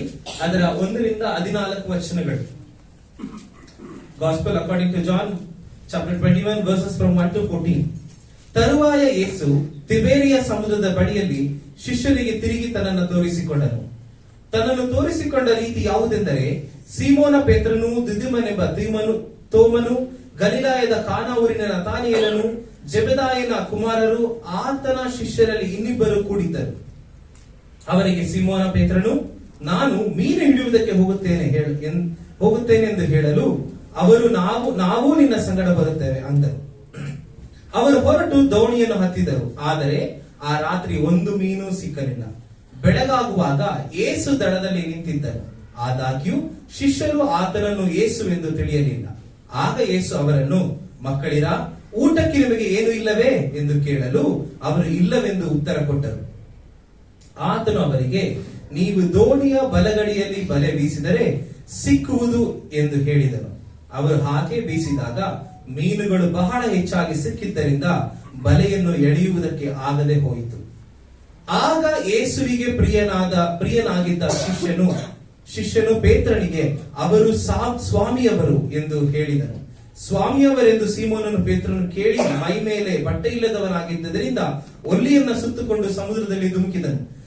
ದಡವು ದೂರವಾಗಿರದೆ ಹೆಚ್ಚು ಕಡಿಮೆ 200 ಮೊಳದಲ್ಲಿದ್ದರಿಂದ ಉಳಿದ ಶಿಷ್ಯರು ಮೀನು ತುಂಬಿದ ಬಲೆಯನ್ನು ಎಳೆಯುತ್ತಾ ದೋಣಿಯಲ್ಲಿಯೇ ಬಂದರು. ಅವರು ಭೂಮಿಗೆ ಬಂದಾಗ ಕೆಂಡಗಳನ್ನು ಅವುಗಳ ಮೇಲೆ ಇಟ್ಟಿದ್ದ ಮೀನುಗಳನ್ನು ರೊಟ್ಟಿ ಸಹಿತವಾಗಿ ಕಂಡರು. ಯೇಸು ಅವರಿಗೆ, ನೀವು ಈಗ ಹಿಡಿದ ಮೀನುಗಳಲ್ಲಿ ಕೆಲವನ್ನು ತನ್ನಿರಿ ಎಂದು ಹೇಳಲು ಸೀಮೋನ ಪೇತ್ರನು ದೋಣಿಯನ್ನು ಹತ್ತಿ ಬಲೆಯನ್ನು ಭೂಮಿಗೆ ಎಳಕೊಂಡು ಬಂದನು. ಅದು 150 ದೊಡ್ಡ ಮೀನುಗಳಿಂದ ತುಂಬಿತ್ತು. ಅಷ್ಟು ಮೀನುಗಳು ಇದ್ದರೂ ಬಲೆ ಹರಿಯಲಿಲ್ಲ. ಯೇಸು ಅವರಿಗೆ, ಬಂದು ಊಟ ಮಾಡಿರಿ ಎಂದು ಹೇಳಿದನು. ಶಿಷ್ಯರು ಆತನನ್ನು ಸ್ವಾಮಿಯವರೆಂದು ತಿಳಿದಿದ್ದರಿಂದ ನೀನಾರೆಂದು ವಿಚಾರಿಸುವುದಕ್ಕೆ ಅವರಲ್ಲಿ ಒಬ್ಬರೂ ಧೈರ್ಯ ಪಡಲಿಲ್ಲ. ಯೇಸು ಬಂದು ರೊಟ್ಟಿಯನ್ನು ತೆಗೆದುಕೊಂಡು ಅವರಿಗೆ ಕೊಟ್ಟನು, ಹಾಗೆಯೇ ಮೀನುಗಳನ್ನು ಕೊಟ್ಟನು. ಯೇಸು ಸತ್ತು ಜೀವಿತದಿಂದ ಮೇಲೆ ಶಿಷ್ಯರಿಗೆ ಕಾಣಿಸಿಕೊಂಡದ್ದು ಇದು 3ನೇ ಸಾರಿ. ನಾವೆಲ್ಲರೂ ಕಣ್ಣುಗಳನ್ನು ಮುಚ್ಚಿ ಒಂದು ಕ್ಷಣ ಪ್ರಾರ್ಥನೆ ಮಾಡೋಣ. ಪ್ರೀತಿಯುಳ್ಳ ದೇವರೇ, ಅಪ್ಪ, ಈ ವಾಕ್ಯಗಳನ್ನ ದೇವರ ನೀವು ಆಶೀರ್ವಾದ ಮಾಡ್ರಿ. ದೇವರೇ, ಇದನ್ನ ನಮ್ಗೆ ಮುರಿದು ಕೊಡ್ರಿ ಸ್ವಾಮಿ. ನಮ್ಮ ಆತ್ಮಿಕ ಆರೋಗ್ಯಕ್ಕೂ ನಮ್ಮ ಆತ್ಮಿಕ ಬೆಳವಣಿಗೆಗೂ ಈ ವಾಕ್ಯಗಳು ದೇವರು ಉಪಯುಕ್ತವಾಗ್ಲಿಕ್ಕೆ ಸಹಾಯ ಮಾಡ್ರಿ. ದೇವರೇ, ನಿನ್ನ ಸೇವಕನಾದ ನನ್ನನ್ನ ನಿನ್ನ ಅಮೂಲ್ಯವಾದ ಹಸ್ತದ ಕೆಳಗೆ ತಗ್ಗಿಸ್ಕೊಡ್ತೇನೆ. ದೇವರೇ, ನೀನು ನಿನ್ನ ಜನರೊಟ್ಟಿಗೆ ಮಾತನಾಡ್ರಿ ಸ್ವಾಮಿ. ದೇವರೇ, ಇಷ್ಟು ದಿನ ಮನುಷ್ಯರ ಮಾತುಗಳನ್ನ ಕೇಳಿಸಿ ಬೇಸರಗೊಂಡಿರುವಂತ ಎಲ್ಲ ಆತ್ಮಗಳಿಗೆ ನಿನ್ನ ಮಾತುಗಳನ್ನ ನೀನು ಮಾತಾಡಬೇಕಾಗಿ ನಿಮ್ಮಲ್ಲಿ ಪ್ರಾರ್ಥಿಸ್ತೇನೆ. ಅಪ್ಪ, ನೀನು ಮಾತನಾಡಲಿಕ್ಕೆ ಶಕ್ತನಾದಂತ ದೇವರು, ಯೇಸುವಿನ ಹೆಸರಿನಲ್ಲಿ ಪ್ರಾರ್ಥಿಸ್ತೇವೆ ತಂದೆ, ಆಮೆನ್. ನೋಡ್ರಿ, ಈ ವಚನಗಳನ್ನ ಅನೇಕ ಸಾರಿ ಅನೇಕ ಜನ ಪ್ರಸಂಗ ಮಾಡಿದ್ದಾರೆ. ಕೇಳಿಸ್ಕೊಂಡಿದ್ದೀರಾ? ಹಾಗಾದ್ರೆ ಇವತ್ತು ನಾನು ನಿಮ್ಮೊಟ್ಟಿಗೆ ಮಾತನಾಡಲಿಕ್ಕೆ ಬಯಸುವಂತ ಒಂದು ವಿಷಯ ನಿಶಬ್ದ ನಿಶ್ಚಯ ಅಂತೇಳಿ. ಅಂದ್ರೆ a mute conviction or unspoken conviction. ಹಾಗಾದ್ರೆ ಇದೇನಿದು ನಿಶಬ್ದ ನಿಶ್ಚಯ ಅಂದ್ರೆ ಏನು? ಎಷ್ಟು ಜನ ಜಗಳ ಮಾಡ್ಬೇಕಾದ್ರೆ ಒಂದು ನಿರ್ಧಾರಕ್ಕೆ ಬರ್ತೀರಾ? ಎತ್ಕೋ ಏನಾದ್ರು ಒಳಬಿಡೋಣ ಅಂತ. ಎಷ್ಟು ಜನ ತುಂಬಾ ದುಃಖದಲ್ಲಿದ್ದಾಗ ನಿರ್ಧಾರಕ್ಕೆ ಬರ್ತೀರಾ, ಇನ್ಮೇಲೆ ನಾನು ಈ ಮನೇಲೇ ಇರಲ್ಲ, ಇವ್ರ ಹತ್ರ ನಾನು ಮಾತಾಡಲ್ಲ. ಆದ್ರೆ ತುಂಬಾ ಬಲವಾದ ಒಂದು ನಿರ್ಧಾರ ತಗೊಳ್ಳೋದು ಯಾವಾಗ ಗೊತ್ತಾ? ನಾವು ಮೌನಿಯಾಗಿದ್ದಾಗ. ನಾವು ಅನೇಕ ಸಾರಿ ನಮ್ಮ ನಿರ್ಧಾರಗಳನ್ನ ಬಾಯಿ ಬಿಟ್ಟು ಹೇಳಲ್ಲ ನೋಡ್ರಿ, ಅದನ್ನೇ ತುಂಬಾ ಬಲವಾಗಿ ನಾವು ಪಾಲಿಸೋದು. ಬಾಯಿ ಬಿಟ್ಟು ಹೇಳ್ಬಿಡ್ತಾರೆ ನೋಡ್ರಿ, ನಾನು ಹಿಂಗ್ ಮಾಡ್ಬೇಕು ಅಂತಿದ್ದೀನಿ. ಅನೇಕ ಬಾರಿ ಅದನ್ನ ನಾವು ಮಾಡದೆ ಹೋಗ್ಬೋದು. ಆದ್ರೆ ಯಾವಾಗ ನಾವು ಒಳಗಡೆ ನಿಶಬ್ದವಾಗಿ ನಿಶ್ಚಯಿಸ್ಕೊಳ್ತೀವೋ ಅದನ್ನ ನಾವು ಖಂಡಿತವಾಗಿ ಮಾಡ್ತೀವಿ ಅಲ್ವಾ? ಅದಕ್ಕೆ ನ್ಯೂ ಇಯರ್ ದಿನ ಎಲ್ಲ ನ್ಯೂ ಇಯರ್ ರೆಸಲ್ಯೂಷನ್ ಎಲ್ಲ ತಗೊಂತಾರಲ್ಲ, ಅದರಲ್ಲಿ ಹೇಳೋದನ್ನ ಮಾಡಲ್ಲ. ನಾವು ಹೃದಯದಲ್ಲಿ ಏನ್ ಅನ್ಕೊಂಡಿರ್ತೀವಿ ನೋಡ್ರಿ, ಅದನ್ನ ಮಾತ್ರ ಮಾಡ್ತೀವಿ. ಯೋಚನೆ ಮಾಡಿದ್ದೀರಾ ಯಾವತ್ತಾದ್ರೂ? ನಮ್ಮ ಫ್ರೆಂಡ್ಸ್ ಹತ್ರ ಹೇಳಿರ್ತೀನಿ, ಈ ವರ್ಷ ನಾನು ಇದ್ ಮಾಡ್ತೀನಿ, ಈ ವರ್ಷ ಇದ್ ಮಾಡ್ತೀನಿ, ಈ ವರ್ಷ ಇದ್ ಮಾಡ್ತೀನಿ. ಆದ್ರೆ ಅದನ್ನೆಲ್ಲ ಮಾಡಿಲ್ಲ ಅಂದ್ರೂ ಕೂಡ ಹೃದಯದಲ್ಲಿ ಒಂದು ಆಸೆ ಇಟ್ಕೊಂಡಿರ್ತೀವಿ, ಈ ವರ್ಷದಲ್ಲಿ ನಾವು ಇದನ್ನ ಮಾಡ್ಬೇಕು ಅಂತ. ಅದನ್ನ ಮಾಡ್ತೀವಿ. ಯಾಕೆ ಗೊತ್ತಾ? ಅದು ನಿಶಬ್ದವಾದ ನಿಶ್ಚಯ. A mute conviction is very very important. ಹಾಗಾದ್ರೆ ಏನು ಈ ವಾಕ್ಯಕ್ಕೂ ಈ ಟೈಟಲ್ಗೂ ಏನ್ ಸಂಬಂಧ ಅಂತೇಳಿ ಇವತ್ತು ನಾವು ಪ್ರಸಂಗ ಕೇಳಿಸ್ಕೊಳ್ಳೋಣ. ನೋಡ್ರಿ, ನಾವು ಅರ್ಥ ಮಾಡ್ಕೊಳ್ಬೇಕಾಗಿರೋದು, ಯೇಸು ಸ್ವಾಮಿ ಶಿಷ್ಯರು ಇವಾಗ ಗಲಿಲಾಯದಲ್ಲಿದ್ದಾರೆ. ವಾಕ್ಯದ ಪ್ರಕಾರ ನೀವು ಗಮನಿಸಿ ನೋಡೋದಾದ್ರೆ ಅಲ್ಲಿ 7 ಜನ ಶಿಷ್ಯರಿದ್ದಾರೆ. ಪೇತ್ರ ಹೇಳ್ತಾ ಇದ್ದಾನೆ, ನಾನು ಮೀನ್ ಹಿಡಿಯಕ್ ಹೋಗ್ತೀನಿ. ಅವಾಗ ಎಲ್ಲರೂ ಹೇಳ್ತಾರೆ, ನಾವು ನಿಮ್ ಜೊತೆ ಬರ್ತೀವಿ ಬಾ. ಹೋಗಿ ರಾತ್ರಿ ಎಲ್ಲ ಪ್ರಯಾಸ ಪಡ್ತಾರೆ, ಅವ್ರಿಗೆ ಏನು ಸಿಕ್ಕಲ್ಲ. ಬೆಳಗ್ಗೆ ಯಾರೋ ಒಬ್ಬ ವ್ಯಕ್ತಿ ದಡದಲ್ಲಿ ನಿಂತ್ಕೊಂಡು ಕೇಳ್ತಾನೆ, ಮಕ್ಕಳ ನಿಮ್ಗೆ ಏನು ಸಿಗ್ಲಿಲ್ವಾ? ನಿಮ್ಗೇನು ಊಟಕ್ಕಿಲ್ವಾ? ಅವ್ರು ಹೇಳ್ತಾರೆ, ಏನು ಇಲ್ಲ. ಅವಾಗ ಹೇಳ್ತಾರೆ ಅವರು, ನಿಮ್ಮ ದೋಣಿಯ ಬಲಗಳಿಗೆ ನಿಮ್ಮ ಬಲೆಯನ್ನು ಹಾಕಲಿ. ಅವ್ರ ಮಾತನ್ನ ಕೇಳಿ ಬಲೆ ಹಾಕಿದಾಗ ಅವ್ರಿಗೆ ಏನ್ ಸಿಕ್ಕಿತು? ಬಲೆ ಎಳೆಯಲಾರದಷ್ಟು ಮೀನ್ ಸಿಕ್ತು. ಅದನ್ನ ಕಂಡ ಕೂಡಲೇ ಒಬ್ಬ ವ್ಯಕ್ತಿಗೆ ಫ್ಲಾಶ್ ಆಯ್ತು, ಓ ಇದು ಯೇಸು ಸ್ವಾಮಿ. ಯಾಕಂದ್ರೆ ನನ್ನ ಮೊದಲನೇ ಭೇಟಿಯಲ್ಲಿ ಕೂಡ ಇದೇ ಆಗಿತ್ತು. When I first met Jesus, this is what happened in my life. ಅವನು ಏನ್ ಮಾಡ್ದ ಗೊತ್ತಾ? ಅವನು ಬೆತ್ತಲೆ ಆಗಿರ್ಲಿಲ್ಲ, ಆಯ್ತಾ? ಅಲ್ಲಿ ಹೇಳಿದ್ದೆ ವಾಕ್ಯ, ಅವನು ಒಲ್ಲಿಯನ್ನು ಸುತ್ಕೊಂಡು ಬೆತ್ತಲೆ ಆಗಿರ್ಲಿಲ್ಲ, ಬದಲಾಗಿ ಕೆಲಸಕ್ಕೆ ಉಪಯೋಗವಾಗುವಂತ ಬಟ್ಟೆ ಹಾಕೊಂಡಿದ್ದ. ಅದ್ರ ಮೇಲೆ ಏನ್ ಮಾಡ್ದ? ಒಂದು ಒಲ್ಲಿನ ಕಟ್ಕೊಂಡು ಹಿ ಕುಡ್ ನಾಟ್ ವೇಟ್. ಅಲ್ಲಿ ಅವನಿಗೆ ದೋಣಿಯಲ್ಲಿ ಬರಕ್ಕೆ, ಓ ದೋಣಿ ಲೇಟ್ ಆಗ್ಬಿಡುತ್ತೆ ಅಂತ ಜಂಪ್ ಮಾಡಿ ಸ್ವಿಮ್ ಮಾಡ್ಕೊಂಡು ಈ ಸ್ವಾಮಿ ಹತ್ರ ಬರ್ತಾರೆ. ಅವನ ಹಿಂದೆ ದೋಣಿಯಲ್ಲಿದ್ದ ಶಿಷ್ಯರು ಬರ್ತಾ ಇದ್ದಾರೆ, ಆ ಬಲೆಯನ್ನು ಹೇಳ್ಕೊಂಡು. ಬಂದು ನೋಡಿದಾಗ ಯೇಸು ಸ್ವಾಮಿ ಕೆಂಡದ ಮೇಲೆ ಮೀನನ್ನ ಸುಟ್ಟು ಇಟ್ಟಿದ್ದಾನೆ, ರೊಟ್ಟಿ ಇಟ್ಟಿದ್ದಾನೆ.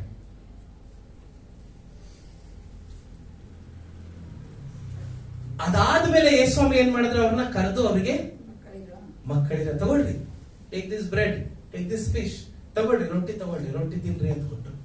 ವಾಕ್ಯ ಮುಂದೆ ಕೇಳುತ್ತೆ ಏನಂತ? ಅವ್ರು ಯೇಸು ಸ್ವಾಮಿ ಅಂತ ಗೊತ್ತಾಗಿದೆ ಅವ್ರಿಗೆ. ಅದಕ್ಕೆ ಅವ್ರು ಯಾರು, ನೀನ್ ಯಾರು ಅಂತ ಕೇಳುವಂತ ಧೈರ್ಯ ಅವರಲ್ಲಿ ಇರಲಿಲ್ಲ. ನಾನು ಅನ್ಕೊಂತೀನಿ, environment is silent like this. ಏನ್ ಮಾತಾಡ್ಬೇಕು ಅಂತ ಗೊತ್ತಿಲ್ಲ, ಎಲ್ಲ ಸೈಲೆಂಟ್ ಆಗಿದೆ. ಇವತ್ತು ಇದೇ ವಾಕ್ಯದಿಂದ ದೇವರು ನಮಗೆ ಮಾತಾಡೋದನ್ನ ನಾವು ಕೇಳಿಸ್ಕೊಳ್ಳೋಣ.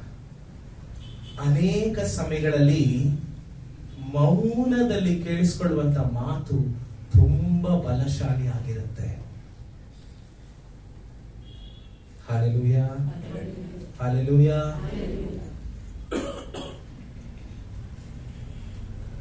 ನಾವು ಮನುಷ್ಯರಾಗಿ ಅನೇಕ ವ್ಯಕ್ತಿಗಳನ್ನ ಸಂಧಿಸ್ತೀವಿ ಅಲ್ವಾ? ದಿನದಿಂದ ದಿನಕ್ಕೆ ನಾವು ಅನೇಕ ವ್ಯಕ್ತಿಗಳನ್ನ ಸಂಧಿಸ್ತೀವಿ. ಅನೇಕ ವ್ಯಕ್ತಿಗಳು ನಮ್ಮ ಜೀವಿತಗಳಲ್ಲಿ ಬಂದು ಹೋಗ್ತಾರೆ. ಅನೇಕ ವ್ಯಕ್ತಿಗಳು ನಮ್ಮ ನಿರ್ಧಾರದ ಮೇಲೆ ಪರಿಣಾಮ ಬೀಳ್ತಾರೆ. ಆದ್ರೆ ನಮ್ಮ ಜೀವಿತಗಳಲ್ಲಿ ಯಾರೋ ಒಬ್ಬ ವ್ಯಕ್ತಿನ ಮಾತ್ರ ನಾವು ಯಾವ ಕಾರಣಕ್ಕೂ ಮರೆಯಲ್ಲ. ಯಾರದು? ಯೇಸು ಸ್ವಾಮಿನ? ಉಪಕಾರ ಮಾಡಿರೋರ್ನ? ನಮಗ್ ಕೆಟ್ಟದ್ ಮಾಡಿರೋರ್ನ? ಯಾರು ಮರ್ತಿದ್ದೀರಾ ಹೇಳ್ರಿ ನೋಡೋಣ. ಒಳ್ಳೆ ಮಾಡಿರೋದನ್ನ ಮರ್ತೋಗ್ಬಿಡ್ತೀವಿ. ಕೆಟ್ಟದ್ ಮಾಡಿರೋದನ್ನ ಆ ವ್ಯಕ್ತಿ ಮುಂದೆ ಬಂದ ತಕ್ಷಣ ಅವ್ನು ಏನೇ ಒಳ್ಳೇದ್ ಮಾಡಿದ್ರು ನಮ್ಗೆ ನೆನಪಾಗಲ್ಲ, ಕೆಟ್ಟದ್ ಮಾಡಿದ್ದೇ ನೆನಪಾಗೋದು. ಯಾಕೆ ಗೊತ್ತಾ? ನಮ್ಮ ಮನುಷ್ಯನಿಗೆ ಅದನ್ನ ಯಾವಾಗ ನಾವು ತುಂಬಾ ನೋವು ತಿನ್ಬಿಡ್ತೀವಲ್ಲ, ಯಾವಾಗ ನಮಗ್ ತುಂಬಾ ಬಾಧೆ ಆಗ್ಬಿಡುತ್ತಲ್ಲ, ಅದನ್ನ ನಾವು ಮರೆಯಲ್ಲ.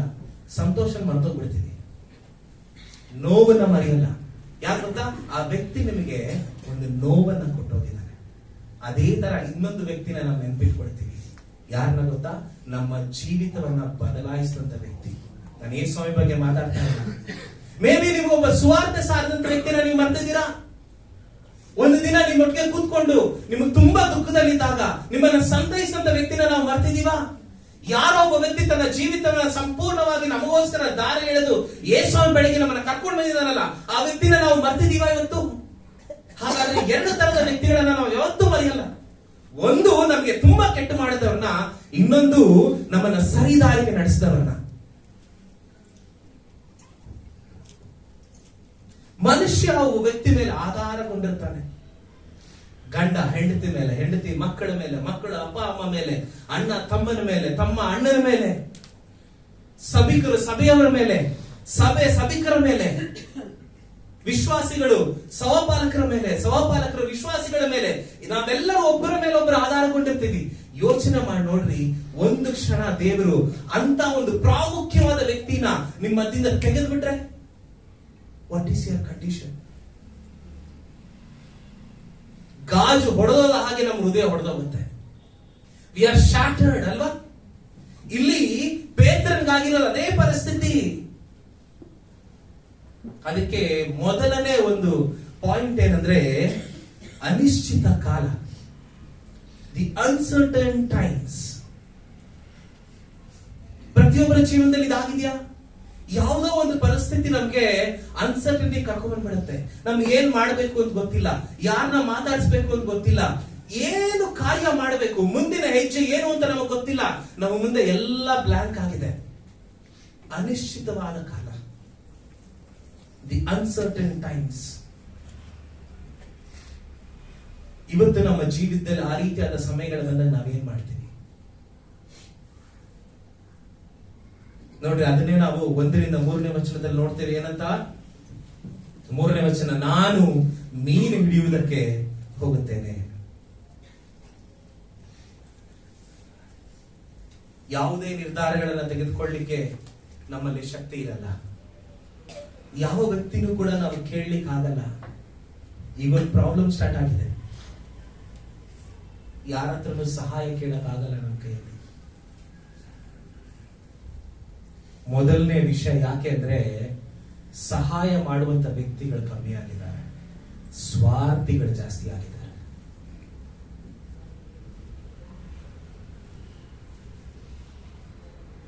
ಎರಡನೇದು, ಸಹಾಯ ಮಾಡುವಂತ ವ್ಯಕ್ತಿ ಸಹಾಯದ ಜೊತೆಯಲ್ಲಿ ಇನ್ನೂ ಏನನ್ನೋ ಒಂದನ್ನ ಎದುರು ನೋಡ್ತಾನೆ. ಅದಕ್ಕೆ ಯಾರಿಗೆ ನಾವು ಸಹಾಯ ಕೇಳೋದು ನಮ್ಗೆ ಇಷ್ಟ ಇಲ್ಲ. ಪೇತ್ರನ ಪರಿಸ್ಥಿತಿ ಅದೇ ನೋಡ್ರಿ. 3.5 ವರ್ಷಗಳ ಕಾಲ ಒಬ್ಬ ವ್ಯಕ್ತಿ ಜೊತೆಯಲ್ಲಿ ಪಯಣ ಮಾಡ್ತಾ ಇದ್ದಾನೆ. ಒಂದು ಮೀನ್ ಹಿಡಿತಾ ಇದ್ದಂತ ಒಬ್ಬ ಬೆಸ್ತನನ್ನ ಯೇಸು ಸ್ವಾಮಿ ಕರೆದು ಹೇಳಿದ್ರು, ನಾನು ನಿನ್ನನ್ನ ಮನುಷ್ಯರನ್ನ ಹಿಡಿಯುವಂತ ಬೆಸ್ತನ ಮಾಡ್ತೀನಿ, ನನ್ನ ಹಿಂಬಾಲಿಸು ಅಂತ ಹೇಳಿದ್ರು. ಪೇತ್ರ ಯೇಸು ಸ್ವಾಮಿನ ಹಿಂಬಾಲಿಸ್ದ.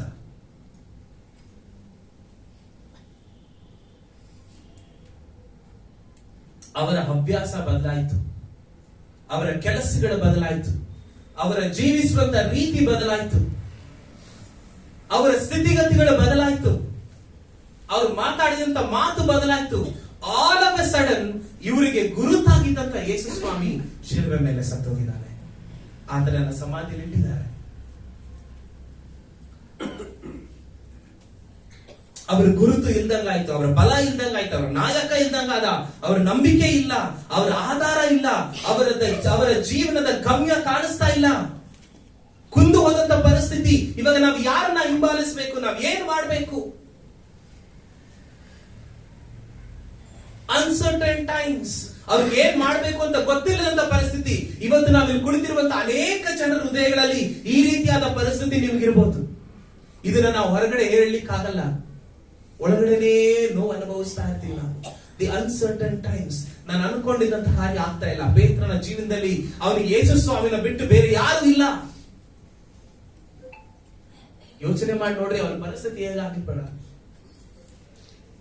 ನನಗೆ ತುಂಬಾ ಪ್ರಿಯವಾದಂತ ವ್ಯಕ್ತಿ, ನನ್ನ ಜೀವನದಲ್ಲಿ ಆ ವ್ಯಕ್ತಿ ಇಲ್ಲ ಅಂದ್ರೆ ನನ್ನ ಕೈಲಿ ಏನು ಮಾಡಕ್ಕಾಗಲ್ಲ ಅನ್ನುವಂತ ಪರಿಸ್ಥಿತಿ ಇರುವಾಗ ಆ ವ್ಯಕ್ತಿ ಕಾಣದೆ ಹೋಗ್ತಾ ಇದ್ದಾನೆ, ಆ ವ್ಯಕ್ತಿ ಇಲ್ಲದ ಹೋಗ್ತಾ ಇದ್ದಾನೆ.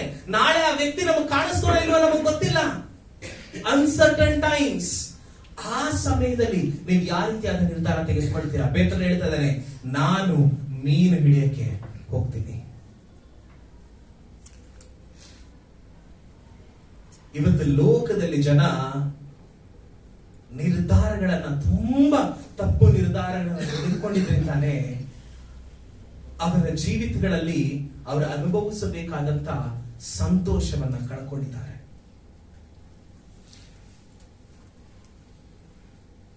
ನಾನು ಮೀನು ಹಿಡಿಯಕ್ಕೆ ಹೋಗ್ತೀನಿ. ವೆರಿ ಈಸಿ ಎಸ್ಕೇಪ್ ಅಲ್ಲ? Very easy escape. ನನಗೆ ಗೊತ್ತಿರೋದಿದೆ, ನಾನು ಇದನ್ನೇ ಮಾಡೋದು. ನಾನು ಮೀನು ಹಿಡಿಯಕ್ಕೆ ಹೋಗ್ತಾ ಇದ್ದೀನಿ. ನಿಮ್ಗೆ ಗೊತ್ತಾ, ಪೇತ್ರನ ಮಾತು ಹೇಳಿದಾಗ ಅವನಿಗಿದ್ದು ಒಂದೇ ಒಂದು ಕೆಲಸ, ಮೀನು ಹಿಡಿಯೋದೊಂದೇ. ಇನ್ನೇನ್ ಮಾಡ್ಬೇಕು ಅಂತ ಗೊತ್ತಿಲ್ಲ.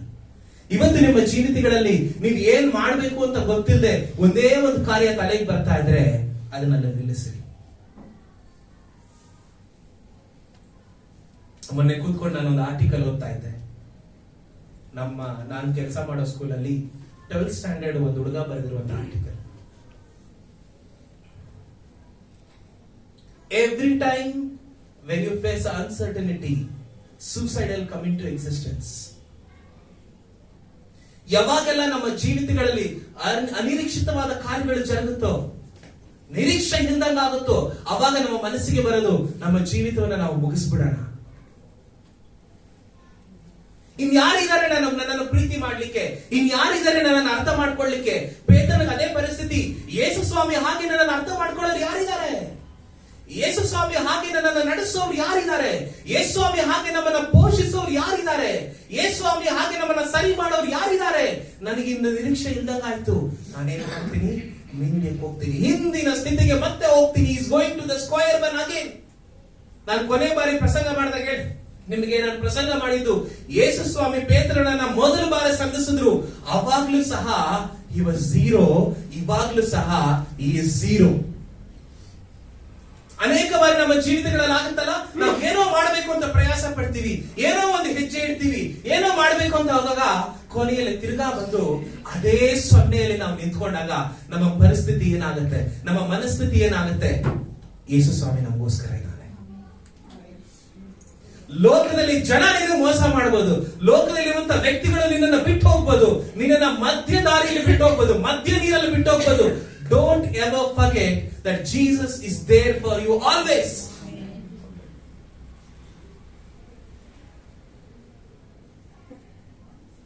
ಅನಿಶ್ಚಿತವಾದ ಕಾಲ ನಮ್ಮ ಜೀವಿತಗಳಲ್ಲಿ ಬಲವನ್ನ ಕುಂದಿಸುತ್ತೆ. The uncertain times ಯಾವಾಗಲೂ ನಮ್ಮನ್ನ ವೀಕ್ ಮಾಡುತ್ತೆ.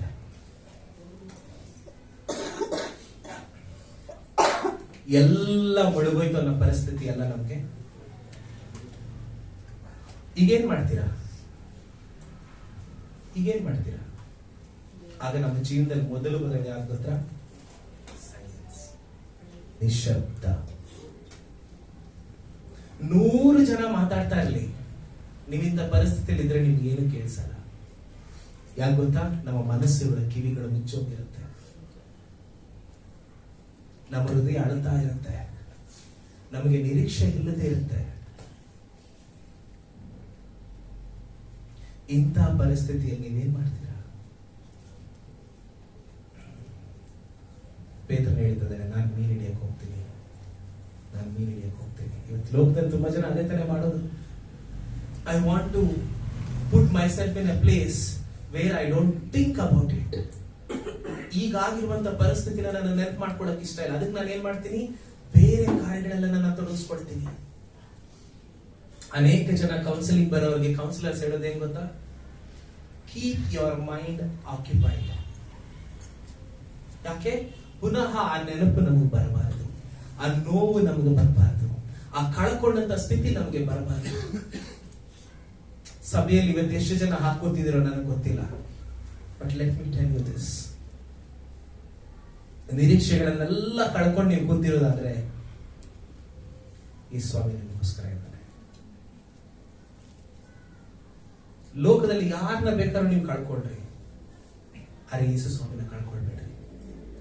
The only person who can understand you is Jesus, not your husband, not your wife, not your children. No one in this world, only Jesus can understand you completely. ಆತನಿಗೆ ನಮ್ಮ ಜೀವಿತಗಳನ್ನು ಕೊಡೋಣ. The uncertain times. ಹಾಗಾದ್ರೆ ಇಲ್ಲಿ ಯೇಸು ಸ್ವಾಮಿ ಏನ್ ಮಾಡಿದ್ರು ಯೇಸು ಸ್ವಾಮಿ?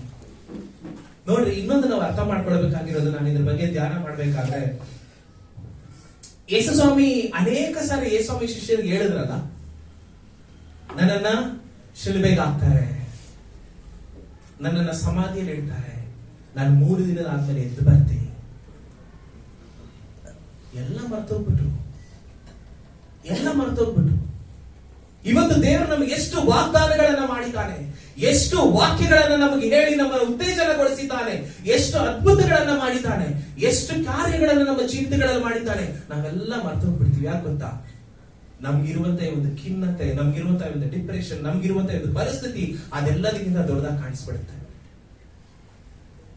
ಮನುಷ್ಯನ ಪರಿಸ್ಥಿತಿ ಇದು.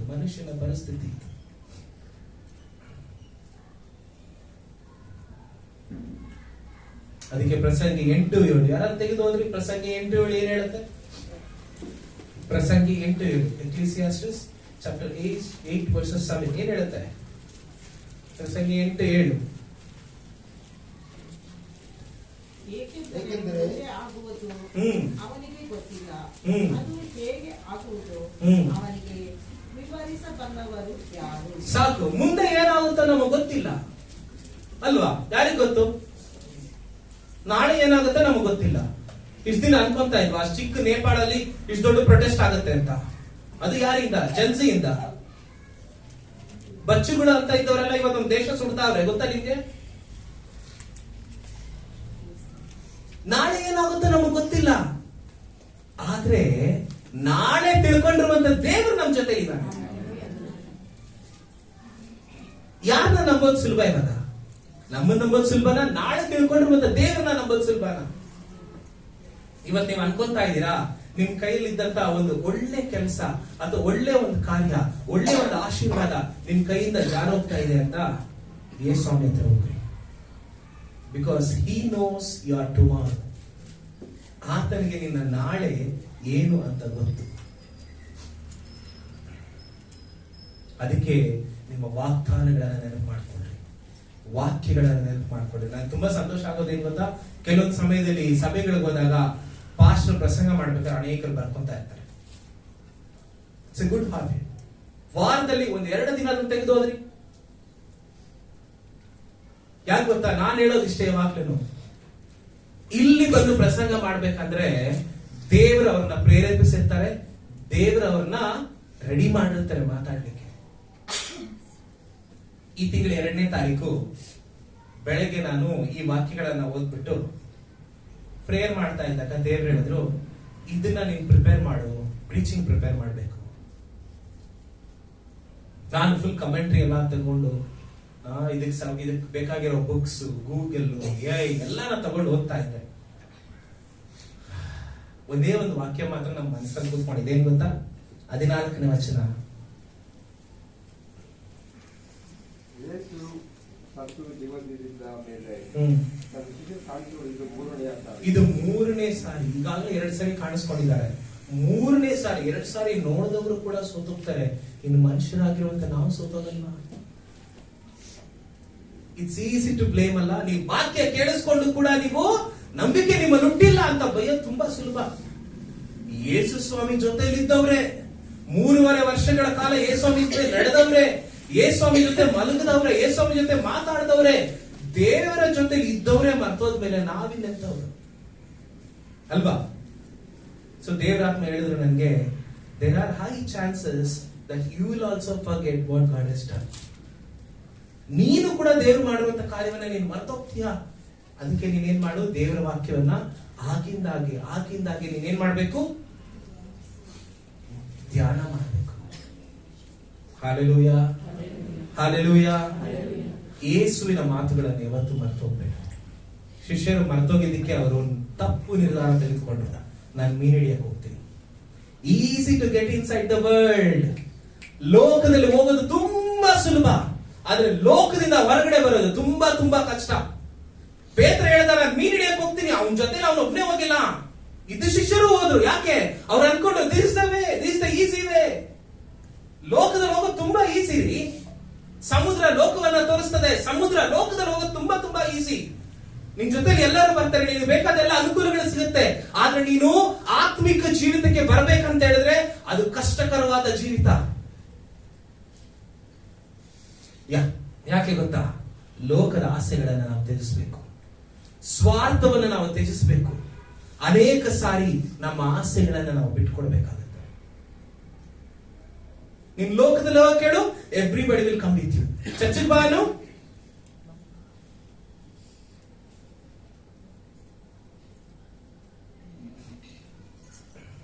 ಹಲ್ಲೆಲೂಯಾ. ಒಬ್ಬ ಪ್ರೀಚರ್ ಹೀಗೆ ಹೇಳ್ತಾ ಇದ್ರು ಬ್ರಿಟನ್ ಅಲ್ಲಿ. ವಯಸ್ಸಾಗಿದೆ ಅವರಿಗೆ. ನಾನು ಯೌವನಸ್ಥನಾಗಿದ್ದಾಗ ಸಭೆಯಲ್ಲಿ ಯೌವನಸ್ಥರನ್ನ ಜಾಸ್ತಿ ನೋಡ್ತಾ ಇದ್ದೆ. ನಾನು ಮುದುಕನಾಗಿದ್ದೀನಿ, ಬರೀ ಮುದುಕರನ್ನ ನೋಡ್ತಾ ಇದ್ದೀನಿ. ಕಾರಣ ಏನ್ ಗೊತ್ತಾ? ಕಾರಣ ಏನು? ಸಭೆಗೆ ಅವ್ರನ್ನ ಕರ್ಕೊಂಡ್ಬರೋರಿಲ್ಲ, ಲೋಕಕ್ಕೆ ಕರ್ಕೊಂಡು ಹೋಗೋರು ಜಾಸ್ತಿ ಜನ ಇದ್ದಾರೆ. ಒಂದ್ ಫೋನ್ ಸಾಕಲ್ಲ ಲೋಕ ಕರ್ಕೊಂಡು ಹೋಗಕ್ಕೆ? ಎಷ್ಟು ಜನ ರಾಮಸಾಪಾಳ್ಯಕ್ಕೆ ಹೋಗಿದ್ರಿ? ಅಲ್ಲಿದವ್ರನ್ನ ಬಿಟ್ಬಿಡಿ, ಪಾಪ ಅಲ್ಲೇ ಇದ್ದೀರಿ, ಏನ್ ಮಾಡಕ್ಕಾಗತ್ತೆ? ಬೇರೆಯವರು? ನನ್ನ ಫ್ರೆಂಡ್ ಒಬ್ಬ ಕಾಲ್ ಮಾಡಿದ್ದ. ಎಲ್ಲಿಂದ ಗೊತ್ತಾ? ಎಲೆಕ್ಟ್ರಾನಿಕ್ ಸಿಟಿಯಿಂದ. ಅಣ್ಣ, ನಾನು ರಾಮಸಾಪಾಳ್ಯಕ್ಕೆ ಬರ್ತಾ ಇದ್ದೀನಿ ಅಣ್ಣ ಅಂದ. ಏನಕ್ಕೋ ಅಂದ್ರೆ ಅದೇನೋ ಕಾರ್ಟ್ ಫೆಸ್ಟಿವಲ್ ನಡೀತದಂತೆ. ವೆರಿ ಈಸಿ ಅಲ್ಲ? ಅದೇ ಹೇಳ್ರಿ, ಡಿಜಿಎನ್ಸಿ ಸಭೆಯಲ್ಲಿ ಬೆಳಗ್ಗೆ 6 ನಡೀತದೆ ಎಲೆಕ್ಟ್ರಾನಿಕ್ ಸಿಟಿ. ಅಯ್ಯೋ, ತುಂಬಾ ದೂರ ಆಗಿರಿ, ಸಿಲ್ಪೋರ್ ಟ್ರಾಫಿಕ್, ನಿಮ್ಗೆ ಗೊತ್ತಲ್ಲ. ಕಾರ್ಟ್ ಫೆಸ್ಟಿವಲ್ಗೆ ರಾತ್ರಿ ಪೀಕ್ ಅವರ್ಸ್ ಅಲ್ಲಿ ಬರ್ತಾರೆ. ಯಾಕೆ ಗೊತ್ತಾ? ಲೋಕದ ಕಾರ್ಯಗಳಿಗೆ ಆಕ್ಸೆಸ್ ಆಗೋದು ತುಂಬಾ ತುಂಬಾ ಸುಲಭ. ಆದ್ರೆ ಯೇಸು ಸ್ವಾಮಿನ ಹಿಂಬಾಲಿಸೋದು ಸುಲಭ. ಯೇಸು ಸ್ವಾಮಿ ಜೊತೆ ಇದೆ. ಹಲ್ಲೆಲೂಯಾ. ಅನಿಶ್ಚಿತವಾದ ಕಾಲದಲ್ಲಿ ಯೇಸು ಸ್ವಾಮಿನ ದರ್ಶಿಸಿದರು. Amen, amen. ಈಗ ಒಂದು ಪ್ರಶ್ನೆ ಕೇಳ್ತೀನಿ, ನಿಜ ಹೇಳ್ಬೇಕು. ಎಷ್ಟು ಜನ ಗೊತ್ತಿರಲಿಲ್ಲ ರಾಮಸಂಪಾಳ್ಯದಲ್ಲಿ ಈ ತರ ಒಂದು ಕಾರ್ಟ್ ಫೆಸ್ಟಿವಲ್ ನಡೀತಾ ಇತ್ತು ಅಂತ? ವೆರಿ ಗುಡ್, ಪರವಾಗಿಲ್ಲ ಆಂಟಿ. ಆದ್ರೆ ಒಳ್ಳೆ ಅಪ್ಡೇಟ್ಸ್ ಮಾತ್ರ ತಗೊಂತಾ ಇದ್ದೀರಾ. ಆದ್ರೆ ನನಗೊಬ್ಬನ್ಗೆ ಗೊತ್ತಿರೋದು ಮತ್ತೆ ನನಗೆ ಶಾಕ್ ಆಯ್ತಲ್ಲ, ಕಣ್ಬಿಟ್ ಬಿಡ್ತಾವೆ ಕಾರ್ಟ್ ಫೆಸ್ಟಿವಲ್ ಅಂತ. ಜಾತ್ರೆ ಜಾತ್ರೆ ಇಂಗ್ಲಿಷ್ ಅಲ್ಲಿ ಹೇಳಿದ್ರೆ ಚೆನ್ನಾಗಿ ಕೇಳಿಸುತ್ತಲ್ಲ, ಕನ್ನಡದಲ್ಲಿ ಜಾತ್ರೆ ಅನ್ನೋದಕ್ಕೆ ಏನೇನೋ ಮೀನಿಂಗ್ ಕೊಟ್ಬಿಟ್ಟಾರೆ. ಊರಬ್ಬ, ತೇರು, ತೇರು ಕರೆಕ್ಟ್ ಭಾಷೆ ಹೇಳ್ತಾರೆ, ತೇರು. ಹಬ್ಬ ಏಸಪ್ಪ, ನಾನೇ ಸಿಗಾಕೊಂಡ. ಪರವಾಗಿಲ್ಲ, ಒಳ್ಳೇದೇ.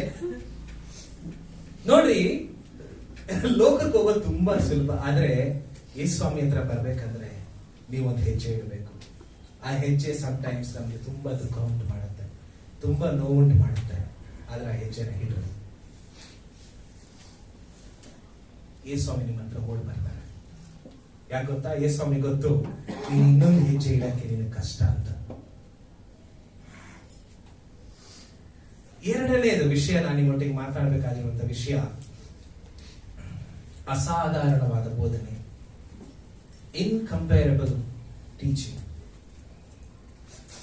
ಇವತ್ತು ಲೋಕದಲ್ಲಿ ಅನೇಕ ಜನ ಬೋಧನೆ ಮಾಡೋದನ್ನ ಕೇಳಿಸ್ಕೊಂಡಿದ್ದೀವಿ.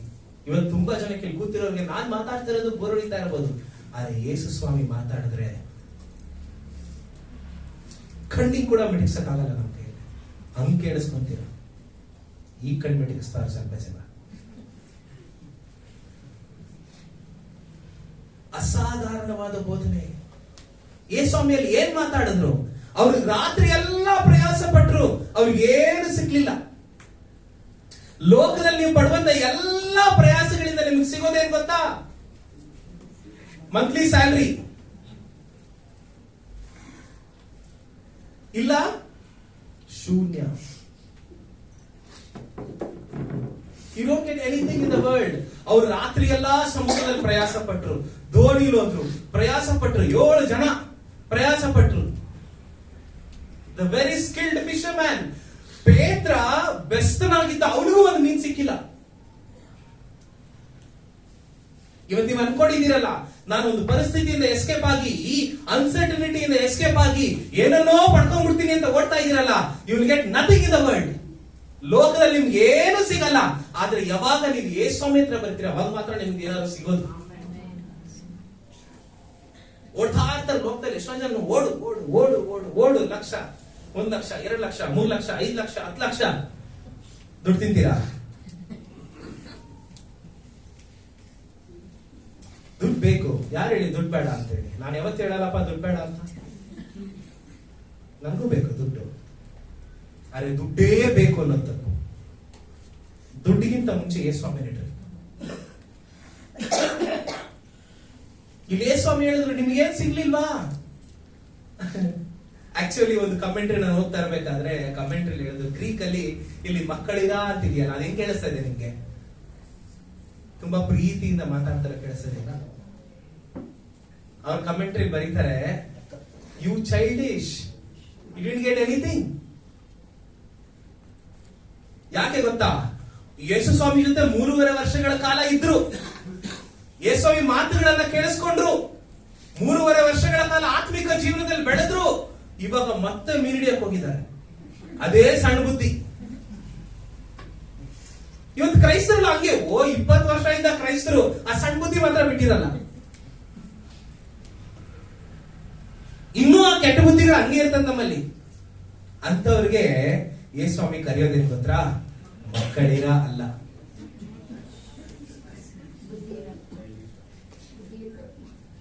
ಕನ್ನಡದಲ್ಲಿ ಏನಂತಾರೆ? ಅದು ಒಳ್ಳೆ ಪದ ಹೇಳ್ರಿ. ಬಂತು, ಹಿಂದ್ಗಡೆ ಬಂತು, ನಂಗೆ ಕೇಳಿಸ್ತು. ನನ್ ಕಿವಿ ಶಾರ್ಪ್ ಆಗಿದೆಪ್ಪ, ಇವಾಗ ಚೆಕ್ ಮಾಡ್ಕೊಂಡೆ. ಬೇಡ ಹೇಳ್ಬಾರ್ದು, ಚರ್ಚೆಲ್ಲ ಚೆನ್ನಾಗಿರಲ್ಲ. ಇಂಗ್ಲಿಷ್ ಅಲ್ಲಿ ಪರವಾಗಿಲ್ಲ, ಯಾಕಂದ್ರೆ ಇದು ಅವಾಗ ಯೂಸ್ ಮಾಡ್ತಾ ಇರ್ತೀವಿ. ಚೈಲ್ಡಿಶ್. ನಿಮ್ಗೇನು ಸಿಗ್ಲಿಲ್ವಾ? ಅವ್ರಂದ್ರು ಏನು ಸಿಕ್ಕಿಲ್ಲ, ಮಕ್ಕಳ ತರ ಏನು ಸಿಕ್ಕಿಲ್ಲ. ದೊಡ್ಡವರು ಚಿಕ್ಕ ಮಕ್ಕಳ ತರ ಆಡಿದ್ರೇನೆ ಅವ್ರನ್ನ ಚೈಲ್ಡಿಶ್ ಅನ್ನೋದು. ಮಕ್ಕಳ ತರ ಆಡೋದ್ರಲ್ಲ. ಇವತ್ತು ಅದನ್ನೇ ಮಾಡ್ತಾ ಇರೋದು ಇವರು. ಅವ್ರಿಗೆ ಗೊತ್ತು ಯೇಸ್ವಾಮಿ ಪೂರ್ಣ ಪುನರುತ್ಥಾನ ಆಗ್ತಾನೆ, ಯೇಸ್ವಾಮಿ ಶಿಲ್ಬೆ ಮೇಲೆ ಇರಲ್ಲ, ಯೇಸ್ವಾಮಿ ಸಮಾಧಿಯಲ್ಲಿ ಇರಲ್ಲ ಅಂತ ಅವ್ರಿಗೆ ಗೊತ್ತು. ಪೇತ್ರ ಹೇಳಿದ್ದು, ದೇವ್ರೆ ನೀನು ಬರಬೇಕಾದ ಮೆಸ್ಸಿಯನ್ನು ಅಂತ ಹೇಳಿದವನು ನಾನು ಮೀನ್ ಹಿಡಿಯಕ್ಕೆ ಹೋಗ್ತಾ ಇದ್ದೀನಿ. ಅದೇ ಸಣ್ಣ ಬುದ್ಧಿ. ಇವತ್ತು ಕ್ರೈಸ್ತರಾಗಿರುವಂತ ನಾವು ಎಷ್ಟು ಆತರ ಕಾರ್ಯಗಳನ್ನ ಮಾಡಲ್ಲ. ಯೇಸ್ವಾಮಿನ ನಂಬಿದೀವಿ, ಆದ್ರೂ ಕೂಡ ದೃಷ್ಟಿ ಆಗ್ಬಿಡುತ್ತೆ ಅಂತ ಕಬ್ದಾರ ಕಟ್ಟೋದ್ ಕಾಲಿಗೆ.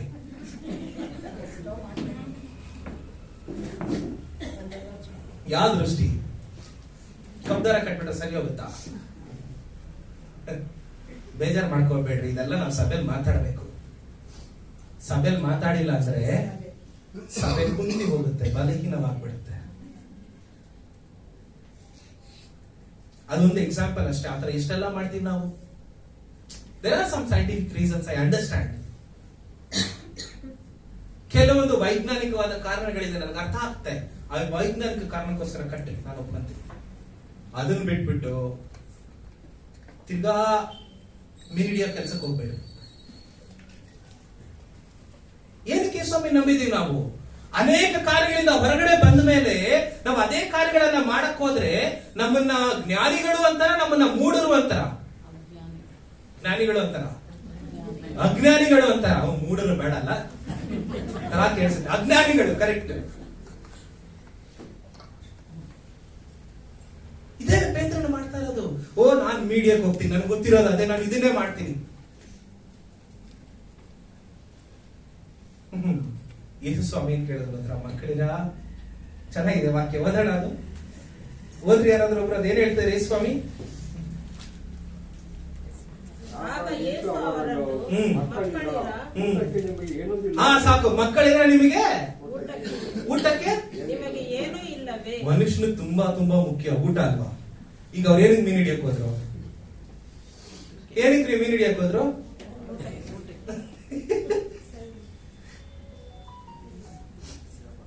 ಊಟಕ್ಕೆ.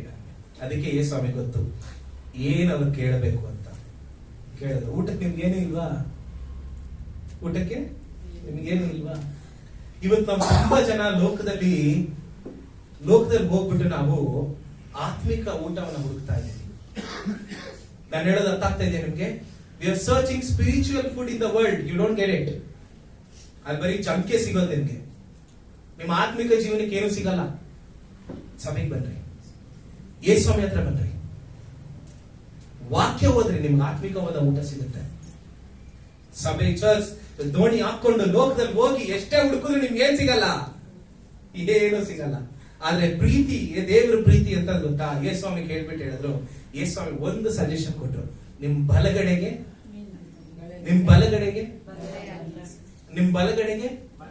ಬಲೆ ಹಾಕ್ರಿ. Right way eats you everything. ಸರಿಯಾದ ಕಾರ್ಯ ನಿಮ್ಗೆ ಆಶೀರ್ವಾದ ಕೊಡುತ್ತೆ. ಆ ಸರಿಯಾದ ಕಾರ್ಯ ಮಾಡ್ಲಿಕ್ಕೆ ನಿಮ್ಗೊಬ್ರು ಬೋಧನೆ ಮಾಡಬೇಕು, ಅಸಾಧಾರಣವಾದ ಬೋಧನೆ. ನಿನ್ನ ಬಲೆಗಳಿಗೆ ಬಲೆನ ಹಾಕ್ರಿ. ಯೇಸು ಸ್ವಾಮಿಯರು ಹೇಳಿದಂತ ಮಾತು ಅವರು ಬರೀ ಮೀನ್ ಕೊಡಕ್ಕೆ ಮಾತ್ರ ಅಲ್ಲ, ಬದಲಾಗಿ ಅಲ್ಲಿದ್ದಂತ ಒಬ್ಬ ಶಿಷ್ಯನಿಗೆ, ನಿನ್ನ ಜೀವನದಲ್ಲಿ ಹೀಗಿದ್ದಲ್ಲ, ನೀನು ಹೊರಗಡೆ ಬಂದು ತಿರ್ಗಲ್ಲಿ ಹೋಗಿದ್ಯಲ್ಲ ಅಂತ ರಿಮೈಂಡ್ ಮಾಡಕ್ಕೋಸ್ಕರ ಯೇಸು ಸ್ವಾಮಿ ಹೇಳಿದ್ರು, ನಿನ್ ಬಲಗಡೆಗೆ ಬಲೆ ಹಾಕು. ಬಲಗಡೆಗೆ ಬಲೆ ಹಾಕಿದಾಗ ಏನಾಯ್ತು? ಇಷ್ಟೊತ್ತು ಮೊಬ್ಬ ಕಾಣಿಸ್ತಾ ಇದ್ದಂತ ಯೇಸು ಸ್ವಾಮಿ ಚೇತ್ರನ ಮನಸ್ಸಿಗೆ ಬಂದ್ರು. ಓ, ಸ್ವಾಮಿ ಅವರಲ್ಲಿ ನಿಂತಿದ್ದಾರೆ. ಅವನ್ ಏನ್ ಮಾಡಿದ ಗೊತ್ತಾ? ಒಲ್ಲಿನ ಸುತ್ಕೊಂಡ, ನೀರಲ್ಲಿ ಜಿಗಿದ. ಈ ಅಂಡರ್ಸ್ಟುಡ್, ಈ ಲೋಕದಲ್ಲಿ ನನಗೆ ಏನು ಸಿಗಲ್ಲ, ನಾನು ಯೇಸು ಸ್ವಾಮಿ ಹತ್ರ ಹೋದ್ರೆ ಮಾತ್ರ ನನಗೆಲ್ಲ ಸಿಗೋದು. ದೊಡ್ಡ ದೊಡ್ಡ ಮೀನುಗಳು ಅವ್ರಿಗೆ ಸಿಕ್ತು. ಅದನ್ನೆಲ್ಲ ಏನ್ ಮಾಡಿದ್ರು? ಅವರು ಎಳ್ಕೊಂಡ್ಬಂದ್ರು. ನೋಡ್ರಿ, ಅನೇಕ ಸಾರಿ ಯೇಸು ಸ್ವಾಮಿ ನಮ್ಮ ಜೀವಿತಗಳಲ್ಲಿ ಮಾತಾಡೋದು ಹೇಗೆ ಗೊತ್ತಾ? ನಮ್ಮ ಹಿಂದಿನ ಜೀವಿತನ ನಮ್ಗೆ ನೆನಪು ಮಾಡ್ತಾರೆ. ಹಲ್ಲೆಲೂಯಾ. ಎಂತ ಪರಿಸ್ಥಿತಿ ನಾವಿದ್ವಿ, ಪಾಪದ ಹೊಲಸು ನಮ್ಮನ್ನ ತುಂಬಿಕೊಂಡಿತ್ತು, ಪಾಪದ ಕೆಸರು ನಮ್ಮ ಮೇಲಿತ್ತು.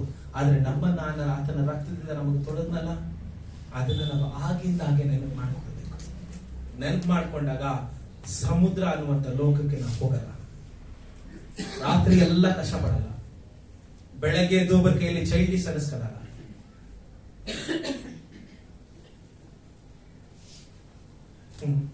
ಅಸಾಧಾರಣವಾದ ಬೋಧನೆ. Jesus is not a done with you, don't give up. ಪೇತ್ರ ಆಗಿಲ್ಲ, ಆಯ್ತು, ನಾನು ಮೀನ್ ಹಿಡಿಯಕ್ಕೆ ಹೋಗ್ಬಿಡ್ತೀನಿ ಅಷ್ಟೇ, ಮುಗಿದ ಕತೆ. Jesus not a done with you.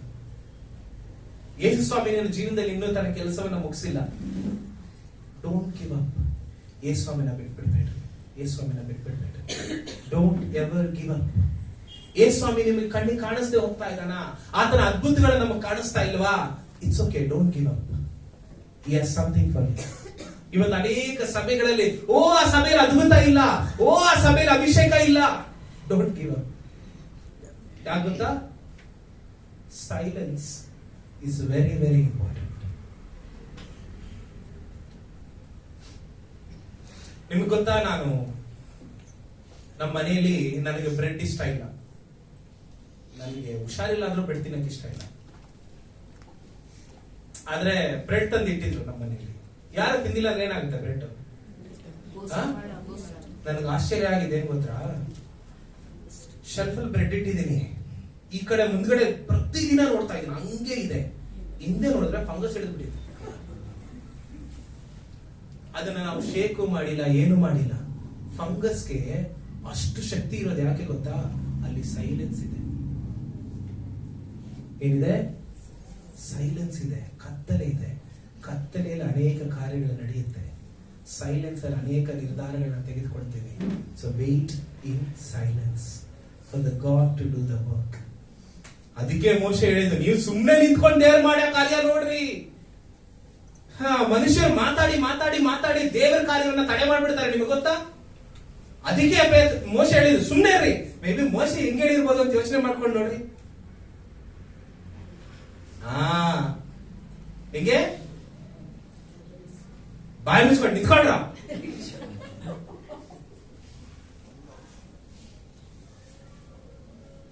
ಪಾಪ ಬೈಬಲ್ ಅಲ್ಲಿ ಚೆನ್ನಾಗಿ ಬರೆದಿದ್ದಾರೆ, ಆಯ್ತಾ?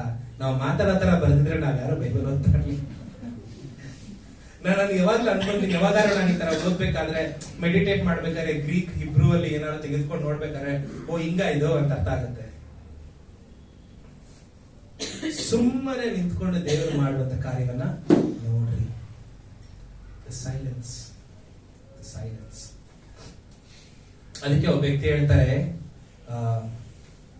Choose hard right over easy wrong. ಅಂದ್ರೆ ಏನು? ಸುಲಭವಾದ ತಪ್ಪಿಗಿಂತ ಕಷ್ಟಕರವಾದ ಸರಿಯನ್ನ ಆರಿಸ್ಕೊಳ್ರಿ. ಈಗ ಸುಮ್ಮನೆ ಇರೋದು ಕಷ್ಟ ತಾನೇ ಎಲ್ಲರಿಗೂ. ಈಸಿನಾ? ಅಯ್ಯೋಯ್ಯೋ, ಇವತ್ ಬೆಳಿಗ್ಗೆ ಕಾರಲ್ಲಿ ಬರ್ಬೇಕಾದ್ರೆ ಈ ಟೈಟಲ್ ಬಗ್ಗೆ ಯೋಚನೆ ಮಾಡ್ತಾ ಇದ್ದೆ, ನಿಶಬ್ದ ನಿಶ್ಚಯ ಅಂತ. ಯಾರಾದ್ರೂ ಒಬ್ರಿಗೆ ಹೆಸರಿಟ್ರೆ ಚೆನ್ನಾಗಿರುತ್ತಲ್ಲ ಈ ತರ, ತುಂಬಾ ಮಾತಾಡೋರ್ಗೆ. ಇಲ್ಲ ಟ್ವಿನ್ಸ್ ಯಾರಾದ್ರೂ ಹುಡುಗಿರು ಹುಟ್ಟಿದ್ರೆ ಸಜೆಷನ್ ಕೊಡ್ರಿ. ಒಬ್ರು ನಿಶಬ್ದ, ಇನ್ನೊಬ್ಬರಿಗೆ ನಿಶ್ಚಯ ಅಂತ ಹೆಸರಿಡಕ್ಕೆ. ಕಾರಲ್ಲಿ ಬರ್ಬೇಕಾದ್ರೆ ಯೋಚನೆ ಮಾಡ್ತಾ ಇದ್ದೆ, ಚೆನ್ನಾಗಿದೆಯಲ್ಲ ಇದು ಅಂತ. ನಿಮ್ ಹೆಂಡತಿ ಇಡಬೇಡ್ರಿ ಆಯ್ತಾ? ನಿಮ್ ಗಂಡನಿಗೆ ಹೆಂಡತಿಗೆ ಇಟ್ಕೊಳ್ಬೇಡ್ರಿ. ಈಗ ಯಾವ್ದು ಸೋ ಅಂಡ್ ಸೂನ ಏನದು? ಸೂ ಫ್ರಮ್ ಸೂ, ಆತರ ನೀ ಫ್ರಮ್ ನೀ ಇಟ್ಬಿಡ್ಬೇಡ್ರಿ.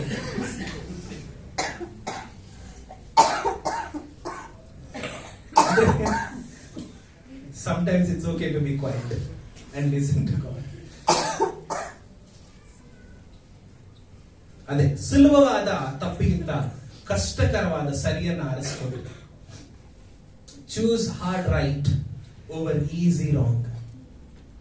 ಹಾರ್ಡ್ ರೈಟ್ ಯಾವ್ದು ಗೊತ್ತಾ? ಸೈಲೆಂಟ್ ಆಗಿರೋ. ನಾನು ಕಲ್ತ್ಕೊಳ್ತಾ ಇದ್ದೀನಿ, ಸೈಲೆಂಟ್ ಆಗಿರೋದನ್ನ ಕಲ್ತ್ಕೊಳ್ತಾ ಇದ್ದೀನಿ. ನಾನು ಮಾತು ಜಾಸ್ತಿ ಕಲ್ತ್ಕೊಂಡು, ಸೊ ಸೈಲೆಂಟ್ ಆಗಿರೋದನ್ನ ಕಲ್ತ್ಕೊಳ್ತಾ ಇದ್ದೀನಿ. ಒಬ್ಬ ಮನುಷ್ಯ ಯಾವಾಗ ತುಂಬಾ ಸೈಲೆಂಟ್ ಆಗಿರ್ತಾನೆ ನೋಡ್ರಿ, ಅವನು ಮೂಢ ಆಗಿದ್ರು ಕೂಡ ಜನ ಅವ್ನು ಏನ್ ಮಾಡ್ಬಿಡ್ತಾರಂತೆ? ಜ್ಞಾನಿ ಅಂದ್ಬಿಡ್ತಾರಂತೆ. ಎಷ್ಟು ಈಸಿ ಅಲ್ಲ ಜ್ಞಾನಿ ಆಗೋದು? ಇವತ್ತು ಮಾತಾಡಿ ಮಾತಾಡಿನೇ ಮೂರ್ಖರಾಗಿರೋದು ಎಲ್ಲರೂ. ನಾವು ಪಾಸ್ಟರ್ಗಳು ಪ್ರಸಂಗ ಮಾಡಿ ಮಾಡಿ ಮಾಡಿ ಮೂರ್ಖರಾಗಿಲ್ಲ. ನಾವು ಜಾಸ್ತಿ ಮಾತಾಡ್ತೀವಿ ಪಾಸ್ಟರ್ಸ್, ಏನ್ ಮಾಡಕ್ಕಾಗಲ್ಲ. ದೇವ್ರು ನಮ್ಮನ್ನ ಅದಕ್ಕೆ ಕರೆದಿದ್ದಾರೆ. ನಾವು ಮಾತಾಡಿಲ್ಲ ಅಂದ್ರೆ ನೀವು ಮಾತಾಡಕ್ ಶುರು ಮಾಡ್ಬಿಡ್ತೀರಾ. ಆಮೇಲೆ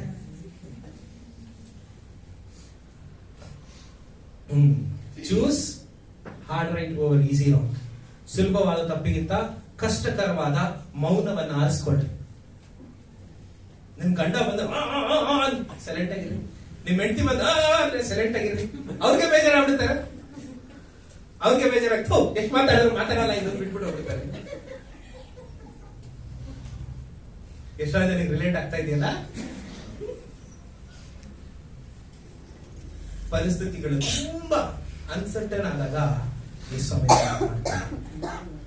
ಯೇಸುಸ್ವಾಮಿಯ ಬೋಧನೆಗಳನ್ನ ನೆನಪು ಮಾಡ್ಕೊಳ್ಳಿ. ಅವಾಗ ನಾವು ಮರೆಯಲ್ಲ. ಇಷ್ಟೊಂದು ಪ್ರಸಂಗ ಮಾಡೋದು ಮರ್ತು ಬಿಡ್ತೀರಾ, ಈ ಕಾಮಿಡಿ ಮರೆಯಲ್ಲ ನೀವು. ಸಂಜೆ ಯೇಸುಸ್ವಾಮಿ ಹೇಳಿರೋ ಮಾತುಗಳನ್ನ ಮರ್ತೋಗ್ಬಿಡ್ಬೇಡ್ರಿ. ಯೇಸುಸ್ವಾಮಿ ಹೇಳಿದ್ರು, ಮಕ್ಕಳಿರ ನಿಮ್ ಊಟಕ್ಕೇನಿಲ್ವಾ? ಊಟಕ್ಕೇನಿಲ್ವಾ ಅಂತ ಯೇಸುಸ್ವಾಮಿ ಸುಮ್ಮನೆ ಆಗ್ಲಿಲ್ಲ. ಇವತ್ತು ತುಂಬಾ ಜನ ಓ ಹೌದಾ ನಿಮ್ಮ ಕಷ್ಟನಾ, ಓಕೆ ಸುಮ್ಮನೆ ಆಗ್ಬಿಡ್ತಾರೆ. ಅರೆ ನಮ್ಮ ಯೇಸುಸ್ವಾಮಿ ಏನ್ ಗೊತ್ತಾ, ಅವ್ರು ಹೊರಗಡೆ ಬಂದಾಗ the most delicious breakfast is ready. Vegetarian ಅಲ್ಲ, ಅರ್ಲಿ ಇನ್ ದ ಮಾರ್ನಿಂಗ್, ಬೆಳಗಿನ ಜಾವ ನಾವ್ ಹೆಂಗೆ ಹೊಸಕೋಟೆ ಬಿರಿಯಾನಿ ತಿಂತೀವೋ ಹಂಗೆ ಶಿಷ್ಯರಿಗೆ ಮೀನು ರೊಟ್ಟಿ ಸಿದ್ಧವಾಗಿತ್ತು. ಅದಕ್ಕೆ ನಾನು ಅದನ್ನು ಕರೆದಿದ್ದು ಅಪ್ರತಿಮ ದಯೆ, ಅನ್ಮ್ಯಾಚ್ಡ್ ಮರ್ಸಿ. 9ನೇ ವಚನದಿಂದ 14ನೇ ವಚನದವರೆಗೂ ಅವ್ರ ದಡಕ್ಕೆ ಬಂದಾಗ ಅವ್ರಿಗೆ ಬ್ರೇಕ್ಫಾಸ್ಟ್ ರೆಡಿ ಇತ್ತು, ಬೆಳಗಿನ ತಿಂಡಿ ರೆಡಿ ಇತ್ತು. ಯಾರಾದ್ರೂ ನಮ್ಮ ಮಾತು ನಾವು ಫುಲ್ ಬೋಧನೆ ಮಾಡಿರ್ತೀವಿ ಆಯ್ತಾ. ಈಗ ನಾನು ಫುಲ್ ನೀವು ಪ್ರಸಂಗ ಮಾಡ್ತಾ ಇದ್ದೀನಿ, ಪ್ರಸಂಗ ಎಲ್ಲ ಕೇಳಿಸ್ಕೊಂಡು ಹೊರಗಡೆ ಹೋಗ್ಬಿಟ್ಟು ಅಯ್ಯೋ ಎಲ್ಲ ಮರ್ತೋಗ್ಬಿಟ್ರಿ ಅಂದ್ರೆ ನನಗೆ ಹೆಂಗಾಗುತ್ತೆ ಗೊತ್ತಾ, ನಿಮ್ಮ ನಾನು ಇಷ್ಟು ದಿನ ಇಂದ ಪ್ರಾರ್ಥನೆ ಮಾಡಿ ವಾಕ್ಯ ರೆಡಿ ಮಾಡ್ಕೊಂಡ್ ಪ್ರಸಂಗ ಮಾಡಿದ್ರೆ ಎಲ್ಲ ಮರ್ತೋಗ್ಬಿಟ್ರೆ. ಆದ್ರೆ ಯೇಸುಸ್ವಾಮಿ ಏನ್ ಮಾಡೋದು ಗೊತ್ತಾ, ಏನು ಮಾತಾಡಿಲ್ಲ, ಸೈಲೆನ್ಸ್. ಅವ್ರಿಗೆ ಏನ್ ಬೇಕು, ಊಟ ಬೇಕು, ಫಸ್ಟ್ ಬಂದು ಊಟ ಮಾಡು, ಆಮೇಲೆ ನಾನು ಬೆಲ್ಟ್ ತಗೊಂತೀನಿ ಟೀಚ್ ಮಾಡಕ್ಕೆ. ಅಪ್ರತಿಮ ದಯೆ ಅಲ್ವಾ. ನಮ್ಮ ಮನೇಲಿ ಕೂಡ ಅಮ್ಮ ನಾವೇನಾದ್ರು ತಪ್ಪು ಮಾಡ್ಬಿಟ್ರೆ ಊಟ ಕೊಡ್ತಾರೆ, ಗೊಣಕೊಂಡ್ ಕೊಡ್ತಾರೆ, ಬೈಕೊಂಡ್ ಕೊಡ್ತಾರೆ.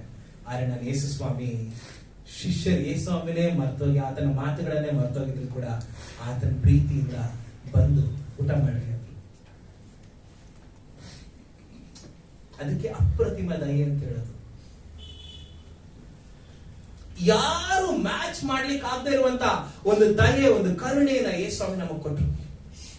ಕನ್ನಡದಲ್ಲಿ ಈ ಮರ್ಸಿಗೆ ತುಂಬಾ ಪದಗಳಿದೆ. ದಯೆ, ವಾತ್ಸಲ್ಯ, ಮತ್ತಿನ್ನೇನು, ಕರುಣೆ, ಕನಿಕರ, ಇದೆಲ್ಲದಕ್ಕೂ ಒಂದೊಂದು ರಿಲೇಟೆಡ್ ವರ್ಡ್ ಇದೆ. ಆದ್ರೆ ದಯೆಗೆ ಮಾತ್ರನೇ, ದಯೆ ಅಂದ್ರೆ ಏನ್ ಗೊತ್ತಾ, you don't birth of it. ನೀನ್ ಅದನ್ನ ಹೊಂದಿಕೊಳ್ಳಿಕ್ಕೆ ಯೋಗ್ಯನಲ್ಲ, ಆದ್ರೂ ಅದು ನಿನಗೆ ಇನ್ನೊಬ್ರು ಕೊಡ್ತಾ ಇರೋ ಅದೇ ದಯೆ. ಅಂತ ದಯೆ ಯೇಸುಸ್ವಾಮಿ ತನ್ನ ಶಿಷ್ಯರಿಗೆ ಕೊಟ್ಟರು. ಅವ್ರು ಬಂದ ತಕ್ಷಣ he prepared fish and bread is ready. God can understand what is your need. ಲೋಕದಲ್ಲಿ ಯಾರು ನಿನಗೆ ಏನ್ ಬೇಕು ಅಂತ ಅರ್ಥ ಮಾಡ್ಕೊಳ್ಳದೆ ಹೋದ್ರು ಯೇಸುಸ್ವಾಮಿಗೆ ನಿನ್ನ ಚಿಕ್ಕ ಚಿಕ್ಕ ಅವಶ್ಯಕತೆಗಳು ಕೂಡ ಗೊತ್ತಾಗುತ್ತೆ. ಇವತ್ತು ನೀವು ಅನ್ಕೊಂತೀರಲ್ಲ, ನನ್ನ ಹೆಂಡತಿಗೆ ಅರ್ಥ ಆಗ್ತಾ ಇಲ್ಲ, ನನ್ನ ಗಂಡನಿಗೆ ಅರ್ಥ ಆಗ್ತಾ ಇಲ್ಲ, it's okay, Jesus can understand you. ಇವತ್ತು ಯೂತ್ಸ್ ಒಂದು ಪ್ರಾಬ್ಲಮ್ ಇದೆ, ಏನ್ ಗೊತ್ತಾ, ಎಲ್ಲ ಚಿಕ್ಕ ಚಿಕ್ಕ ವಿಷಯಕ್ಕೂ ಡಿಪ್ರೆಷನ್ ಹೋಗ್ಬಿಡ್ತಾರೆ, ಆಂಗ್ಸೈಟಿ ಬಂದ್ಬಿಡುತ್ತೆ. ನಿಮ್ಗೆ ಅಂತ ಪರಿಸ್ಥಿತಿ ಬಂದಾಗ go to Jesus who can understand you completely. ನಿನ್ನ ತಂದೆ ತಾಯಿನ ಅರ್ಥ ಮಾಡ್ಕೊಳ್ಳಿಲ್ಲ ಅಂದ್ರೂ ಪರವಾಗಿಲ್ಲ, ಯಾರು ಅರ್ಥ ಮಾಡ್ಕೊಳ್ಳಿಲ್ಲ ಅಂದ್ರೂ ಪರವಾಗಿಲ್ಲ, ಯೇಸುಸ್ವಾಮಿ ನಿನ್ನ ಅರ್ಥ ಮಾಡ್ಕೊಳ್ತಾರೆ. And he knows how to teach you. ನಾನು ನಿಮ್ಗೆ ಹೇಳ್ತೀನಿ ಕೇಳ್ರಿ, ಯೇಸುಸ್ವಾಮಿ ಹೇಳ್ಕೊಟ್ಟ ಮೇಲೆ ಅದನ್ನ ಕಲ್ಕೊಳ್ಳದೆ ಇರುವಂತ ವ್ಯಕ್ತಿ ಇಲ್ಲ. ಯಾಕೆ ಗೊತ್ತಾ, ಅವ್ರಿಗೆ ಗೊತ್ತು ನಿನಗೆ ಹೆಂಗೆ ಹೇಳ್ಕೊಡ್ಬೇಕು ಅಂತ, ಗಿರೀಶ್ ಹೆಂಗೆ ಹೇಳ್ಕೊಡ್ಬೇಕು ಅಂತ ಗೊತ್ತು ಅವ್ರಿಗೆ, ಅವ್ರು ಹಂಗೆ ನನ್ಗೆ ಹೇಳ್ಕೊಡ್ತಾರೆ. ನಿನಗೆ ಹೆಂಗೆ ಹೇಳ್ಕೊಡ್ಬೇಕು ಅಂತ ಯೇಸುಸ್ವಾಮಿ ಗೊತ್ತು. ಅವ್ರು ನಿನಗೆ ಸಪರೇಟ್ ಸಿಲೆಬಸ್ ಇರ್ತಾರೆ, ನಿನಗೋಸ್ಕರ ಹೇಳ್ಕೊಡ್ತಾರೆ. Because he understands you. ಅವ್ರು ಹೊರಗಡೆ ಬಂದಾಗ ಯೇಸುಸ್ವಾಮಿ ಬನ್ರಿ, ನಿಮಗೋಸ್ಕರ ಫಿಶ್ ರೆಡಿ ಇದೆ, ಬ್ರೆಡ್ ರೆಡಿ ಇದೆ, ಬನ್ರಿ ಊಟ ಮಾಡ್ರಿ. ಅವ್ರು ಊಟ ಮಾಡಿದಾದ್ಮೇಲೆ ನೋಡ್ರಿ, ಅಲ್ಲಿ ಯಾರಿಗೂ ಮಾತಿಲ್ಲ, ಯಾರಿಗೂ ನಿಶಬ್ದವಾದ ನಿಶ್ಚಯ ಅವರಲ್ಲಿ ಬಂತು. ಯೇಸುಸ್ವಾಮಿ ನಮಗೋಸ್ಕರ ಇದ್ದಾನೆ. ದೇವರು ನಮಗೋಸ್ಕರ ಯೋಚನೆ ಮಾಡ್ತಾನೆ, ದೇವರು ನಮ್ಮನ್ನು ಅರ್ಥ ಮಾಡ್ಕೊಳ್ತಾನೆ, ದೇವರು ನಮ್ಮನ್ನ ಪುನರ್ ಸ್ಥಾಪಿಸ್ತಾನೆ. 12ನೇ ವಚನ ಹೇಳ್ತಾ, ಅವರೆಲ್ಲರೂ ನಿಶಬ್ದವಾದ, ಯಾರಿಗೂ ಮಾತಾಡಕ್ ಮಾತುಗಳಿಲ್ಲ. ಯಾಕೆ ಗೊತ್ತಾ, ಈ ರೀತಿಯಾದ ತಾಯಿ ಯಾರು ನಮಗೆ ತೋರಿಸಿಲ್ಲ. ನಿಮ್ಮ ಅನ್ಸರ್ಟನ್ ಟೈಮಲ್ಲಿ ದೇವರ ಒಂದು ಅನ್ಮ್ಯಾಚ್ ಟೀಚಿಂಗ್ ಅನ್ನ ನೀವು ತೆಗೆದುಕೊಂಡ್ರೆ ಆ ದೇವರ ದಯೆ ನಿಮ್ಮನ್ನ ಸರಿಯಾದ ದಾರಿಗೆ ನಡೆಸುತ್ತೆ. ಹಾಲೆಲೂಯಾ. ನಿಮ್ ಭಕ್ತರು ಕೇಳ್ರಿ, ಯೇಸುಸ್ವಾಮಿ ನಿನಗೋಸ್ಕರ ದಡದಲ್ಲಿ ನಿಂತಿದ್ದಾನೆ. ಲೋಕದಲ್ಲಿ ಯಾರು ನಿನಗೋಸ್ಕರ ಕಾಯಿಲ್ಲ, ಯಾರು ಯೇಸುಸ್ವಾಮಿ ಕಾಯ್ತಾರೆ. ಏನೋ ಈ ಪ್ರಸಂಗ ಎಲ್ಲ ಪ್ರಿಪೇರ್ ಮಾಡಿ ನಾನು ನಂದು ರಫ್ ನೋಟ್ ಇದೆ, ಪೇಪರ್ ಅಲ್ಲಿ ಬರೀತೀನಿ. ಎಲ್ಲ ಬರೆದು ಒಂದಿನ ಬೆಳಗ್ಗೆ ಶುಕ್ರವಾರ ಬೆಳಗ್ಗೆ ಸ್ಕೂಲಲ್ಲಿ ಕೂತಿದ್ದೆ. All of A sudden Shekhar message ಆಗ್ತಾ, ಅಣ್ಣ ನನ್ನ ಯಾಕೆ ಯೂಟ್ಯೂಬ್ ಮ್ಯಾನೇಜರ್ ಇಂದ ತೆಗೆದಿದ್ದೀರಾ? ನನಗ್ ಶಾಕು. ತೆಗೆದು ನೋಡ್ತೀನಿ, ನಮ್ದು ಎಲ್ಗೊಂದು ಪೇಜೇ ಇಲ್ಲ ಯೂಟ್ಯೂಬ್ ಅಲ್ಲಿ, ಡಿಲೀಟ್ ಮಾಡ್ಬಿಟ್ಟಿದ್ದಾರೆ. ಬೇತರ್ಗಾಗತ್ತ ಅದೇ ಪರಿಸ್ಥಿತಿ. ಅಯ್ಯೋ ಇಷ್ಟು ವರ್ಷದಿಂದ ಕಷ್ಟಪಟ್ಟು ಮಾಡಿದ್ದೆಲ್ಲ ಹೋಗ್ಬಿಡ್ತಲ್ಲ. ಒಂದ್ಸರಿ ಧಮಾರ್ ಅಂತ ಬಿತ್ತು ಹೃದಯದ. ಅವಾಗಿ ಪ್ರಸಂಗ ನೆನಪಾಯ್ತು. ದೇವರು ಹೇಳಿದ್ರು, ಡೋಂಟ್ ಗಿವ್ ಅಪ್. ಧೈರ್ಯ ತಗೊಂಡು ಏನ್ ಮಾಡ್ದೆ ಗೊತ್ತಾ? ಏನು ಮಾಡೋಕ್ಕಾಗಲ್ಲ, ಪ್ರಾರ್ಥನೆ ಮಾಡಿದೆ. ದೇವರೇ ನಂಗೆ ಏನ್ ಮಾಡ್ಬೇಕು ಅಂತ ಗೊತ್ತಿಲ್ಲ. ದುಡ್ಡು ಎಷ್ಟೊಂದು ಇನ್ವೆಸ್ಟ್ ಮಾಡಿದೀವಿ, ಎಷ್ಟೊಂದು ಪ್ರಯಾಸ ಪಟ್ಟಿದೀವಿ, ಎಷ್ಟೊಂದು ಏನೇನೋ ಯೋಚನೆಗಳನ್ನ ಇಟ್ಕೊಂಡು ದೇವರ ನಿನ್ ಚಿತ್ರದ ಪ್ರಕಾರ ಮಾಡ್ಬೇಕು ಅಂತ ಮಾಡಿದೀವಿ. All of A sudden YouTube page delete ಆಗ್ಬಿಟ್ರೆ ನಾವು ನಿರೀಕ್ಷೆ ಕಳ್ಕೊಂಡು ಹಾಗಲ್ವಾ? ನಾನು ಪ್ರೇಯರ್ ಮಾಡಿದೆ, ದೇವ್ರೆ ನನಗೆ ಗೊತ್ತಿಲ್ಲ, ನಿನ್ ಚಿತ್ತ ಇದ್ರೆ ಹೋದ್ರೆ ಹೋಗ್ಲಿ, ಏನ್ ತೊಂದರೆ ಇಲ್ಲ, ಇನ್ನೊಂದು ಪೇಜ್ ಓಪನ್ ಮಾಡ್ಕೊಳ್ಳೋಣ, ಇನ್ನೊಂದು ಮಾಡೋಣ, ಏನ್ ತೊಂದರೆ ಇಲ್ಲ ಅಂತ ಪ್ರಾರ್ಥನೆ ಮಾಡಿದ್ಮೇಲೆ ಸಮಾಧಾನ ಬಂತು. ನನಗೇನ್ ಮಾಡ್ಬೇಕು ಅಂತ ಗೊತ್ತಿಲ್ಲ. ಚಂದನ್ ಡಿ ಮಾಡ್ದ, ಅಣ್ಣ ಏನ್ ಮಾಡೋದು? ನಾನು ಅವ್ನು ಕೇಳಿದೆ, ನೀನೇ ಮಾಡೋ ಅಂತ. ನನಗೆಲ್ಲ ಗೊತ್ತಿದ್ದು ಒಂದೇ, ಏ ಸ್ವಾಮಿ ಏನಾದ್ರು ಮಾಡ್ತಾರೆ ಅಂತ. ನೀವು ನಂಬ್ತೀರಾ? 1 hour ಅಲ್ಲಿ ವಾಪಸ್ ಅಪ್ಡೇಟ್ ಬಂತು. ನಮ್ ಡೇಟಾ ಏನೇನಿತ್ತೋ ಎಲ್ಲ ರಿಕವರ್ ಆಯ್ತು. ಅದರ ಜೊತೆಯಲ್ಲಿ ಯೂಟ್ಯೂಬ್ ನಮ್ಗೆ ಸರ್ಟಿಫೈ ಮಾಡ್ತದೆ, you are no more spam ಅಂತ.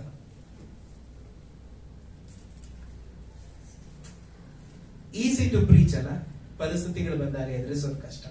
ಆದ್ರೆ ದೇವ್ರು ಅದನ್ನ ಎದುರಿಸೋದನ್ನ ನನಗೆ ಮಾಡೋದು. ನಾನು ದೇವ್ರ ಸ್ತೋತ್ರ ಹೇಳ್ತೀನಿ.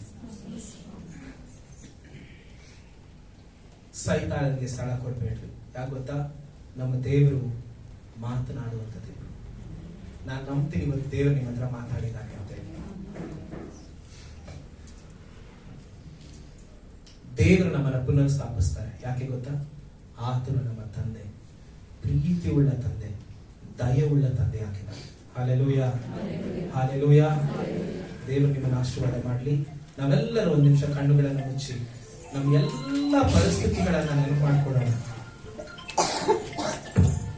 ಒಂದು ನಿಮಿಷ ಎಲ್ಲರೂ ಕಣ್ಣುಗಳನ್ನು ಮುಚ್ಚಿ ನಾವು ಈ ಸ್ವಾಮಿಗೆ ಹೇಳೋಣ, ದೇವರೇ ನಮ್ಮ ಜೀವಿತಗಳಲ್ಲಿ ಅನ್ಸರ್ಟನ್ ಟೈಮ್ ಇದೆ ಸ್ವಾಮಿ. ನಮ್ಮ ಜೀವಿತಗಳಲ್ಲಿ ನಾವು ಅನೇಕ ಬಾರಿ ಲೋಕಕ್ಕೆ ಹೊಡೋಗ್ತೀವಿ, ಈಸಿ ಎಸ್ಕೇಪ್ ಅನ್ನು ಆರಿಸ್ಕೊಳ್ತೀವಿ. ಅದಕ್ಕೆ ಈ ಆರ್ಮಿ ಟ್ರೈನಿಂಗ್ ಹೋಗ್ಬೇಕಾದ್ರೆ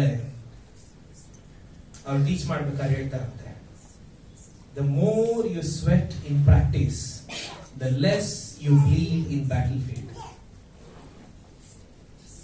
the more you sweat in practice the less you bleed in battlefield. ನೀವು ಎಷ್ಟು ಈ ಒಂದು ಪ್ರಾಕ್ಟೀಸ್ ಮಾಡೋದ್ರಲ್ಲಿ ಬೆವರು ಸುರಿಸ್ತಿರೋ ಅಷ್ಟು ಕಮ್ಮಿ ಯುದ್ಧ ಭೂಮಿಯಲ್ಲಿ ರಕ್ತ ಸುರಿಸ್ತೀರ. Choose the hard right over easy wrong. It's okay, sometimes ನಾವು ಸುಮ್ಮನೆ ಇರಬೇಕಾದ ಪರಿಸ್ಥಿತಿಗಳು ಬರುತ್ತೆ. ಪಕ್ಕದಲ್ಲಿರೋರು ಹೇಳ್ತಾರೆ ನಮ್ಗೆ, ನೀನ್ ಸೋಂಬೇರಿ ಆಗಿದೆಯಾ, ನೀನೇನು ಮಾಡ್ತಾ ಇಲ್ಲ, ಯಾಕೆ ಸುಮ್ಮನೆ ಕೂತಿದ್ಯಾ, ಇದು ಸರಿಯಾದ ಸಮಯ, ಬಾ ಮೀನ್ ಹಿಡಿಯಕ್ ಹೋಗೋಣ. But choose the hard right to be quiet. ಯಾಕೆ ಗೊತ್ತಾ? ಯೇಸು ಸ್ವಾಮಿ ನಮಗೋಸ್ಕರ ಇದ್ದಾರೆ. ಯೇಸು ಸ್ವಾಮಿ ನಮಗೋಸ್ಕರ ಇದ್ದಾರೆ. ಅನ್ಮ್ಯಾಚಬಲ್ ಟೀಚಿಂಗ್ ನ ಕೊಡ್ಲಿಕ್ಕೆ ಯೇಸು ಸ್ವಾಮಿ ನಮಗೋಸ್ಕರ ಬರ್ತಾರೆ. ಓ ದೇವ್ರೆ ಅಪ್ಪ, ಈ ಒಂದು ಸಮಯದಲ್ಲಿ ನಿನ್ನ ಪ್ರಸನ್ನತೆಗೆ ಬರ್ತೇನೆ ದೇವ್ರೆ. ನಮ್ಮ ಹೃದಯಗಳಿಗೆ ಮಾತನಾಡಿದ್ದಕ್ಕಾಗಿ ನಿಮಗೆ ಸ್ತೋತ್ರ. ಅಪ್ಪ ದೇವ್ರೆ, ನೀನೆಷ್ಟು ಒಳ್ಳೆಯ ದೇವರು ಸ್ವಾಮಿ. ನಮ್ಮನ್ನು ಅರ್ಥ ಮಾಡಿಕೊಂಡು ನಮಗೆ ಬೇಕಾದ ಎಲ್ಲ ಚಿಕ್ಕ ಚಿಕ್ಕ ಅವಶ್ಯಕತೆಗಳನ್ನು ನೀನು ಸಂಧಿಸುವಂತ ದೇವರು ಹಾಕಿದ್ದೀರಿ. ಓ ಅಪ್ಪ, ನೀನು ಮೊದಲು ಅವರಿಗೆ ಉಪಹಾರವನ್ನು ಕೊಟ್ಟು ಆಮೇಲೆ ಉಪದೇಶವನ್ನು ಕೊಟ್ಟೆ ಸ್ವಾಮಿ. ಓ, ನೀನೆಷ್ಟು ಚೆನ್ನಾಗಿ ನಮ್ಮನ್ನು ಅರ್ಥ ಮಾಡ್ಕೊಳ್ತೀಯ ಸ್ವಾಮಿ. ದೇವರೇ, ನಿನ್ನ ಪ್ರೀತಿಗಾಗಿ ನಿಮಗೆ ಸ್ತೋತ್ರ. ದೇವರೇ, ನಾವು ಈ ವಾಕ್ಯಗಳನ್ನ ಕೇಳಿಸಿಕೊಳ್ಳುವಂತೆ ನಮ್ಮ ಕಿವಿಗಳನ್ನ ತೆರೆದಕ್ಕಾಗಿ ನಿಮಗೆ ಸ್ತೋತ್ರ. ಓ ದೇವರೇ, ವಾಕ್ಯಗಳು ನಮ್ಮ ಹೃದಯಗಳಲ್ಲಿ ಬಿತ್ತಲ್ಪಟ್ಟಿದ್ದಕ್ಕಾಗಿ ನಿಮಗೆ ಸ್ತೋತ್ರ. ದೇವರೇ, ಅದರ ಫಲ ಕೊಡುತ್ತೆ, ಅದಕ್ಕಾಗಿ ನಿಮಗೆ ಸ್ತೋತ್ರ. ದೇವರೇ, ಇಲ್ಲಿ ಕುಳಿತಿರುವಂತ ನಮ್ಮೆಲ್ಲರನ್ನ ನಿನ್ನ ಹಸ್ತಗಳಲ್ಲಿ ಕೊಡ್ತೇವೆ ಸ್ವಾಮಿ. ಸೈತಾನನು ಕದ್ದುಕೊಳ್ಳದ ಹಾಗೂ ಹಾಳು ಮಾಡದ ಹಾಗೂ ನೀವು ನಮ್ಮ ಬಲವಾಗಿ ನಿಲ್ರಿ ಸ್ವಾಮಿ. ಅಪ್ಪ, ನಿನ್ನ ಪ್ರಸನ್ನತೆ ಹೀಗೆ ನಮ್ಮನ್ನ ಮುಂದೆ ನಡೆಸಿ ಯೇಸುವಿನ ಹೆಸರಿನಲ್ಲಿ ತಂದೆ. ಎಲ್ಲರೂ ನಿಂತ್ಕೋಣ. ಈ ಒಂದು ಸಮಯದಲ್ಲಿ ದೇವರು ನಮ್ಮೊಟ್ಟಿಗೆ ಮಾತನಾಡಿದ್ದಾನೆ. ಈ ವಾಕ್ಯಗಳ ಅನುಸಾರವಾಗಿ ಜೀವಿಸುವ ಆಶೀರ್ವದಿಸಿ. ನನ್ನ ಮನವೇ ಕೊಂಡಾಡು, ನನ್ನ ಸರ್ವೇಂದ್ರಿಯಗಳೇ ಆತನ ನಾಮವನ್ನು ಸ್ತುತಿಸಿರಿ. ಆತನು ಮಾಡಿದ ಪ್ರಕಾರಗಳನ್ನು ನಮ್ಮ ಕರ್ತನಾದ ಯೇಸು ಕ್ರಿಸ್ತನ ಕೃಪೆಯು, ತಾಯಿ ದೇವರ ಪ್ರೀತಿಯು, ಪರಿಶುದ್ಧಾತ್ಮ ಅನ್ಯೋನ್ಯತೆಯು, ಸಹವಾಸವು, ಸಹಾಯವು ಸದಾಕಾಲ ಮೇಲ್ಟಿಗಿರಲಿ. ನಿಶಬ್ದದಲ್ಲಿ ನೀವು ಕಲ್ತ್ಕೊಳ್ಳುವಂತೆ ಯೇಸು ಕ್ರಿಸ್ತ ನಿಮಗೆ ಆಶೀರ್ವಾದ ಕೊಡಿ.